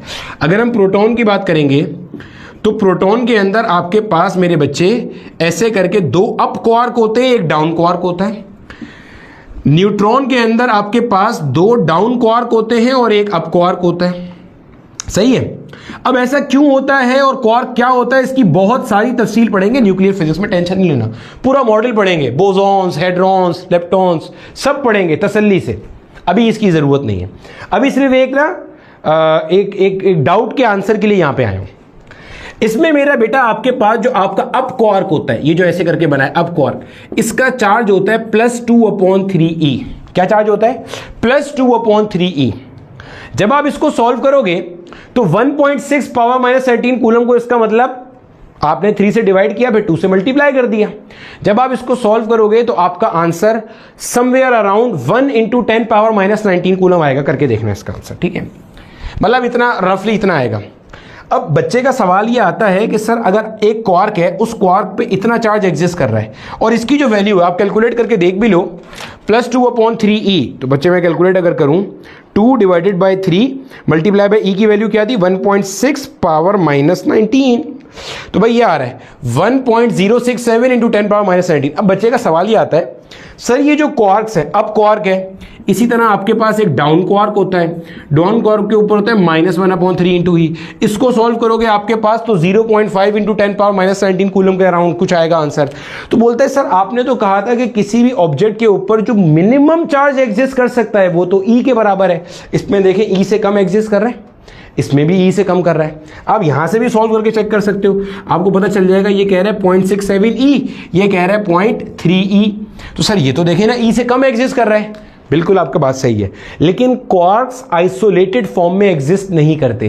क्वार्क्स हमेशा ग्रुप की फॉर्म में एग्जिस्ट करते हैं। जैसे आपको कहीं पे ऐसे एक अप क्वार्क मिल जाए, ऐसा पॉसिबल नहीं है। कहीं पे एक डाउन क्वार्क मिल जाए, ऐसा पॉसिबल नहीं है। आपको या तो प्रोटॉन मिलेगा जिसमें ये 2 अप क्वार्क एक डाउन क्वार्क है, या तो न्यूट्रॉन मिलेगा जिसमें 2 डाउन एक अप क्वार्क है। Getting my point? देखो मैं फिर समझा रहा हूं। मैंने यहां पे क्या मुद्दा उठाया, मैंने आपको यह समझाया कि किसी भी बॉडी के ऊपर जो मिनिमम चार्ज एग्जिस्ट कर सकता है वो आपके पास क्या है? ई के बराबर है, जिसको आप कहते हो फंडामेंटल इलेक्ट्रॉनिक चार्ज है। किसी भी बॉडी पर ई से कम चार्ज एग्जिस्ट नहीं कर सकता। रीजन बीइंग कोई भी बॉडी कम से कम छोटे से छोटा जो इलेक्ट्रॉन गेन या लूज कर सकता है वो 1e है, 1 इलेक्ट्रॉन है, तो इसलिए वो चार्ज है। अब सवाल पैदा होता है, इसका मतलब कोई दुनिया में ऐसी बॉडी नहीं है जिसके ऊपर चार्ज इलेक्ट्रॉनिक चार्ज से कम हो। बोला ठीक है सर, जब हम न्यूक्लियर फिजिक्स पढ़ेंगे तो हमें पता चलेगा वहां तो क्वार्क्स हैं, क्वार्क्स के ऊपर जो चार्ज है वो ई से कम है। जैसे अब क्वार्क का चार्ज 0.67e है और डाउन क्वार्क का चार्ज 0.33e है, तो एग्जिस्ट कर रहा है। हमने बोला सर क्वार्क जो है ना वो आपको आइसोलेटेड मैनर में नहीं मिलेगा। क्वार्क्स इंडिविजुअल हालत में स्टेबल नहीं होते, क्वार्क्स हमेशा ग्रुप की फॉर्म में एग्जिस्ट करते हैं। इसलिए वी डू नॉट ट्रीट जो क्वार्क का चार्ज एज छोटा तरीन चार्ज। क्लियर हो गया? क्लियर हो गया। एक और सवाल आता है यहां से जहन में कि सर प्रोटॉन के ऊपर जो चार्ज है ना, अगर आपको ये भी मैं साबित कर दूं, प्रोटॉन पे जो चार्ज होता है वो +e क्यों होता है, वो भी आप यहां से साबित कर सकते हो। 2 अप है ना, एक डाउन है। एडिटिविटी ऑफ चार्ज का कॉन्सेप्ट लगाओ जरा। 2 अप का मतलब प्लस, ये देखो इसका चार्ज कैलकुलेट कर रहा हूं, किसका? प्रोटॉन का चार्ज। प्रोटॉन का चार्ज हमने निकाला था ना अभी, कितना था? +e था, रट्टा मारा था ना। अब सीखो यार, 2 अप क्वार्क है ना, पहले अप क्वार्क का चार्ज कितना हुआ? +2/3e। दूसरे अप क्वार्क का चार्ज भी कितना हुआ? +2/3e। डाउन क्वार्क का चार्ज कितना हुआ? -1/3e। एलसीएम सेम है ऑलरेडी, +2 + 2 कितना हुआ? +4e। +4e -1e कितना हुआ? +3e। तो +3e/3, ये 3 से 3 मर गया, क्या आंसर आया? +e। Getting my point? ये जो आप प्रोटॉन का चार्ज पढ़ते हो ना प्लस 1.6 पावर माइनस 13 कूलम, वो ऐसे आता है। सिमिलरली न्यूट्रॉन, आपको पता है ना न्यूट्रॉन कैसा होता है, न्यूट्रॉन न्यूट्रल होता है। मैंने आपको पढ़ाया था ना न्यूट्रॉन के ऊपर नेट चार्ज क्या होता है, जीरो होता है। देखो यहां से पता भी चल जाएगा। कितने हैं, 2 डाउन है 1 अप है। 2 डाउन, पहले डाउन का मतलब -1/3e, दूसरे डाउन का मतलब फिर से -1/3e, इस अप का मतलब क्या हो गया, प्लस का 2/3e। देखो -1e मिला लो, क्या बन गया, माइनस का 2e, एलसीएम सेम है तो मिला सकते हैं। -1e माइनस का 2e प्लस का 2e, न्यूमरेटर क्या हो गया 0e divided by 3, 0 divided by anything, answer is 0।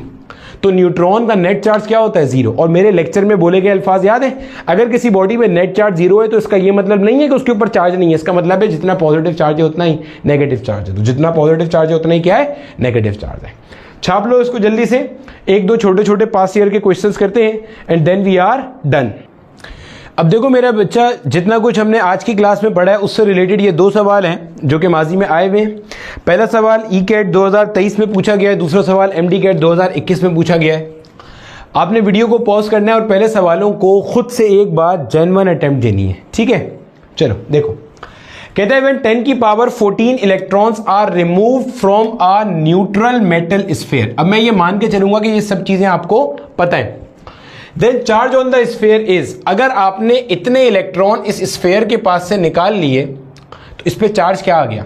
सबसे पहली बात तो यह है, अगर आप इलेक्ट्रॉन्स को रिमूव करोगे यानी कि कोई बॉडी इलेक्ट्रॉन लूज करेगी तो चार्ज उस पर नेगेटिव तो नहीं आ सकता। इसका मतलब ये ऑप्शन गलत है, ये ऑप्शन गलत है, देख के बता दिया। अगर कोई बॉडी इलेक्ट्रॉन लूज करेगी इसका मतलब उस पर पॉजिटिव चार्ज ज्यादा है और नेगेटिव चार्ज कम है, इसका मतलब आंसर विल बी पॉजिटिव। सही, पॉजिटिव आएगा। तो या तो ये होगा या ये होगा। चलो अब सॉल्व करते हैं। किसी भी बॉडी पे जो टोटल चार्ज होता है दैट इज n इंटू ई। भाई जब एक इलेक्ट्रॉन निकलेगा तो वो अपने साथ 1.6 पावर माइनस 13 कूलम लेकर जाएगा। जब 2 निकलेंगे तो 1.6 पावर माइनस 19 मल्टीप्लाई बाय 2 लेके जाएंगे। अगर इतने इलेक्ट्रॉन निकलेंगे तो n इंटू ई टाइम्स चार्ज वो साथ लेके जाएंगे। ऐसे ही होगा। तो यहां देखो n कितना है आपके पास, 10 की पावर 14, बोला ठीक है। एक इलेक्ट्रॉन का चार्ज कितना है, 1.6 पावर माइनस 19 इलेक्ट्रॉन का चार्ज, ठीक है, या इलेक्ट्रॉनिक चार्ज कह लो, ई का वैल्यू। सॉल्व करेंगे 1.6 बेसिस सेम है, 10 पावर 14 10 पावर माइनस 19, तो माइनस 19 में से आपने प्लस 14 को निकाला तो क्या बच गया, माइनस का 5। ऐसी कोई वैल्यू लिखी हुई है, नहीं लिखी हुई। अच्छा, इन टर्म्स ऑफ माइक्रो लिखा हुआ है। चलो भाई माइक्रो बना लो यार। माइक्रो कैसे बनाओगे, इस डेसिमल को अगर मैं एक स्टेप आगे ले जाऊं तो ये हो जाएगा 16 इंटू 10 पावर माइनस 1 और 10 पावर माइनस 5 तो पहले से लिखा हुआ था। क्या बन गया, 16 इंटू 10 पावर माइनस 6, गोया के 16 माइक्रो कूलम। ये बन गया 16 माइक्रो कूलम। इसका मतलब ये आंसर है, ठीक है। पॉजिटिव क्यों आया, देखो भाई लॉजिक फिर समझ लो। आपको कह रहा है व्हेन 10 की power 14 electrons are removed from neutral metal sphere, इतने इलेक्ट्रॉन्स आपने रिमूव किए हैं फ्रॉम द स्फीयर। जब रिमूव करेगा तो आंसर तो पॉजिटिव आएगा। और हमने ये बात की थी, और से सुनो, अभी क्या बात की थी हमने थोड़ी देर पहले बात की थी, एक इलेक्ट्रॉन जाएगा तो आंसर आएगा प्लस ई, 2 जाएंगे तो आंसर आएगा प्लस 2e। जब n नंबर ऑफ इलेक्ट्रॉन जाएंगे तो आंसर क्या आएगा, प्लस ne। तो मैंने यहाँ n की जगह पे रखा 10 पावर 14 और e की जगह पे रखा 1.6 पावर माइनस 19। तो इसको सॉल्व करके मेरे पास आंसर आया प्लस का 16 माइक्रो कूलम। ये आया। बोला ठीक है सर, समझ में आता है, आगे चलें, कुछ और बताएं अब। चलो आगे कहता है कंडक्टर है 14.4 into 10 power minus 19 coulomb charge, इतना चार्ज है। द कंडक्टर है, कंडक्टर के पास क्या, अब देखो ये जो आपको चार्ज दिया हुआ है इसके साथ कोई साइन नहीं है, मतलब प्लस साइन है। तो कंडक्टर के ऊपर इतना चार्ज है, जब कंडक्टर पे इतना चार्ज है और प्लस का है तो इसका मतलब इसने इलेक्ट्रॉन लूज किए हुए होंगे, गेन तो नहीं किए होंगे। इसका मतलब ये जो ऑप्शन है 27 इलेक्ट्रॉन इन एक्सेस या 9 इलेक्ट्रॉन इन एक्सेस, ये तो गलत हो गया। अगर किसी बॉडी के पास एक्सेस इलेक्ट्रॉन्स हैं, एक्सेस चार्ज है, तो चार्ज उस बॉडी का जो चार्ज है वो नेगेटिव होगा। ये कह रहा है इस कंडक्टर क्या है, एक ऐसी बॉडी जो कि करंट को या इलेक्ट्रिसिटी को आराम से अपने अंदर से गुजारने की सलाहियत रखती है। Such a body is termed as conductor, मतलब बॉडी एक तरह की, एक बॉडी के ऊपर ये चार्ज है, प्लस का चार्ज है। जब प्लस का चार्ज है तो इसका मतलब क्या है, इसका मतलब उसने इलेक्ट्रॉन लूज किए हुए, तो या तो ये होगा या ये होगा। बोला ठीक है सर, कैसे निकालेंगे, आपको पता है Q is equal to n होता है। बोला ठीक है सर, अगर आपको n का वैल्यू चाहिए, ये हर दफा मैं माइनस लगा देता हूं भाई, ये मेरी गलती है। ये E सिर्फ इलेक्ट्रॉनिक चार्ज है which means 1.6 power minus 19 coulomb. n बन जाएगा Q डिवाइडेड बाय E। बोला ठीक है। कंडक्टर पे चार्ज कितना है, 14.4 इंटू 10 पावर माइनस 19 कूलम। सही है, प्लस साइन नहीं लगाया, प्लस साइन का मतलब उसने इलेक्ट्रॉन लूज किए, हमें वैसे ही पता है। ये आ गया 1.6 पावर माइनस 19, ये और ये मर गया, बोला ठीक है। 1.6 वन जा और 1.6 नाइन जा, सॉल्व कर लो, क्योंकि 16 नाइन जा होता है 144, 16 टेन जा होता है 160। तो इसका मतलब 9 इलेक्ट्रॉन्स हैं जिनका मिलकर ये चार्ज होता है। तो अगर किसी बॉडी में से 9 इलेक्ट्रॉन्स निकलकर चले गए तो बॉडी पे ये चार्ज आएगा। भाई एक इलेक्ट्रॉन निकल के जाता है तो प्लस ई आता है, 2 जाते हैं तो प्लस 2 ई आता है। अगर आप प्लस 9e कैलकुलेट करोगे तो यही बन जाएगा। करके देख लो, 9 मल्टीप्लाई बाय 1.6 पावर माइनस 19, करके देखो यही आ रहा है, प्लस 14.4 इंटू 10 पावर माइनस का 19। तो इसका मतलब 9 इलेक्ट्रॉन बॉडी के क्या शॉर्ट हैं, इसका मतलब 9 इलेक्ट्रॉन बॉडी ने लूज किए हुए। अगर 9 इलेक्ट्रॉन बॉडी ने गेन किए हुए होते तो यही चार्ज आता माइनस का 14.4 इंटू 10 पावर माइनस 19। क्लियर है मेरे बच्चे? आज ही के लेक्चर में हमने पढ़ना तो 2-3 चीज़ें और भी थी, लेकिन ये लेक्चर की लेंथ ज़्यादा हो गई है। अगले लेक्चर में कंटिन्यू करेंगे, जिसमें हम कंडक्टर्स का कॉन्सेप्ट, ये वाला इंसुलेटर्स का कॉन्सेप्ट पढ़ेंगे बहुत डिटेल से, फ्री इलेक्ट्रॉन्स का कॉन्सेप्ट, फिर इंसुलेटर्स के अंदर जो है ना किस तरह से आपके पास पोलराइजेशन होती है, वो सब चीज़ें पढ़ेंगे। इसी पैटर्न पर हम देखेंगे चार्जिंग कैसे कैसे आप कर सकते हो, ठीक है? तो जो कि हमारी बुनियाद सेट कर रही होंगी। तो यहाँ तक छाप लो, ये हमारा आज का पहला लेक्चर था इलेक्ट्रोस्टैटिक्स को लेकर।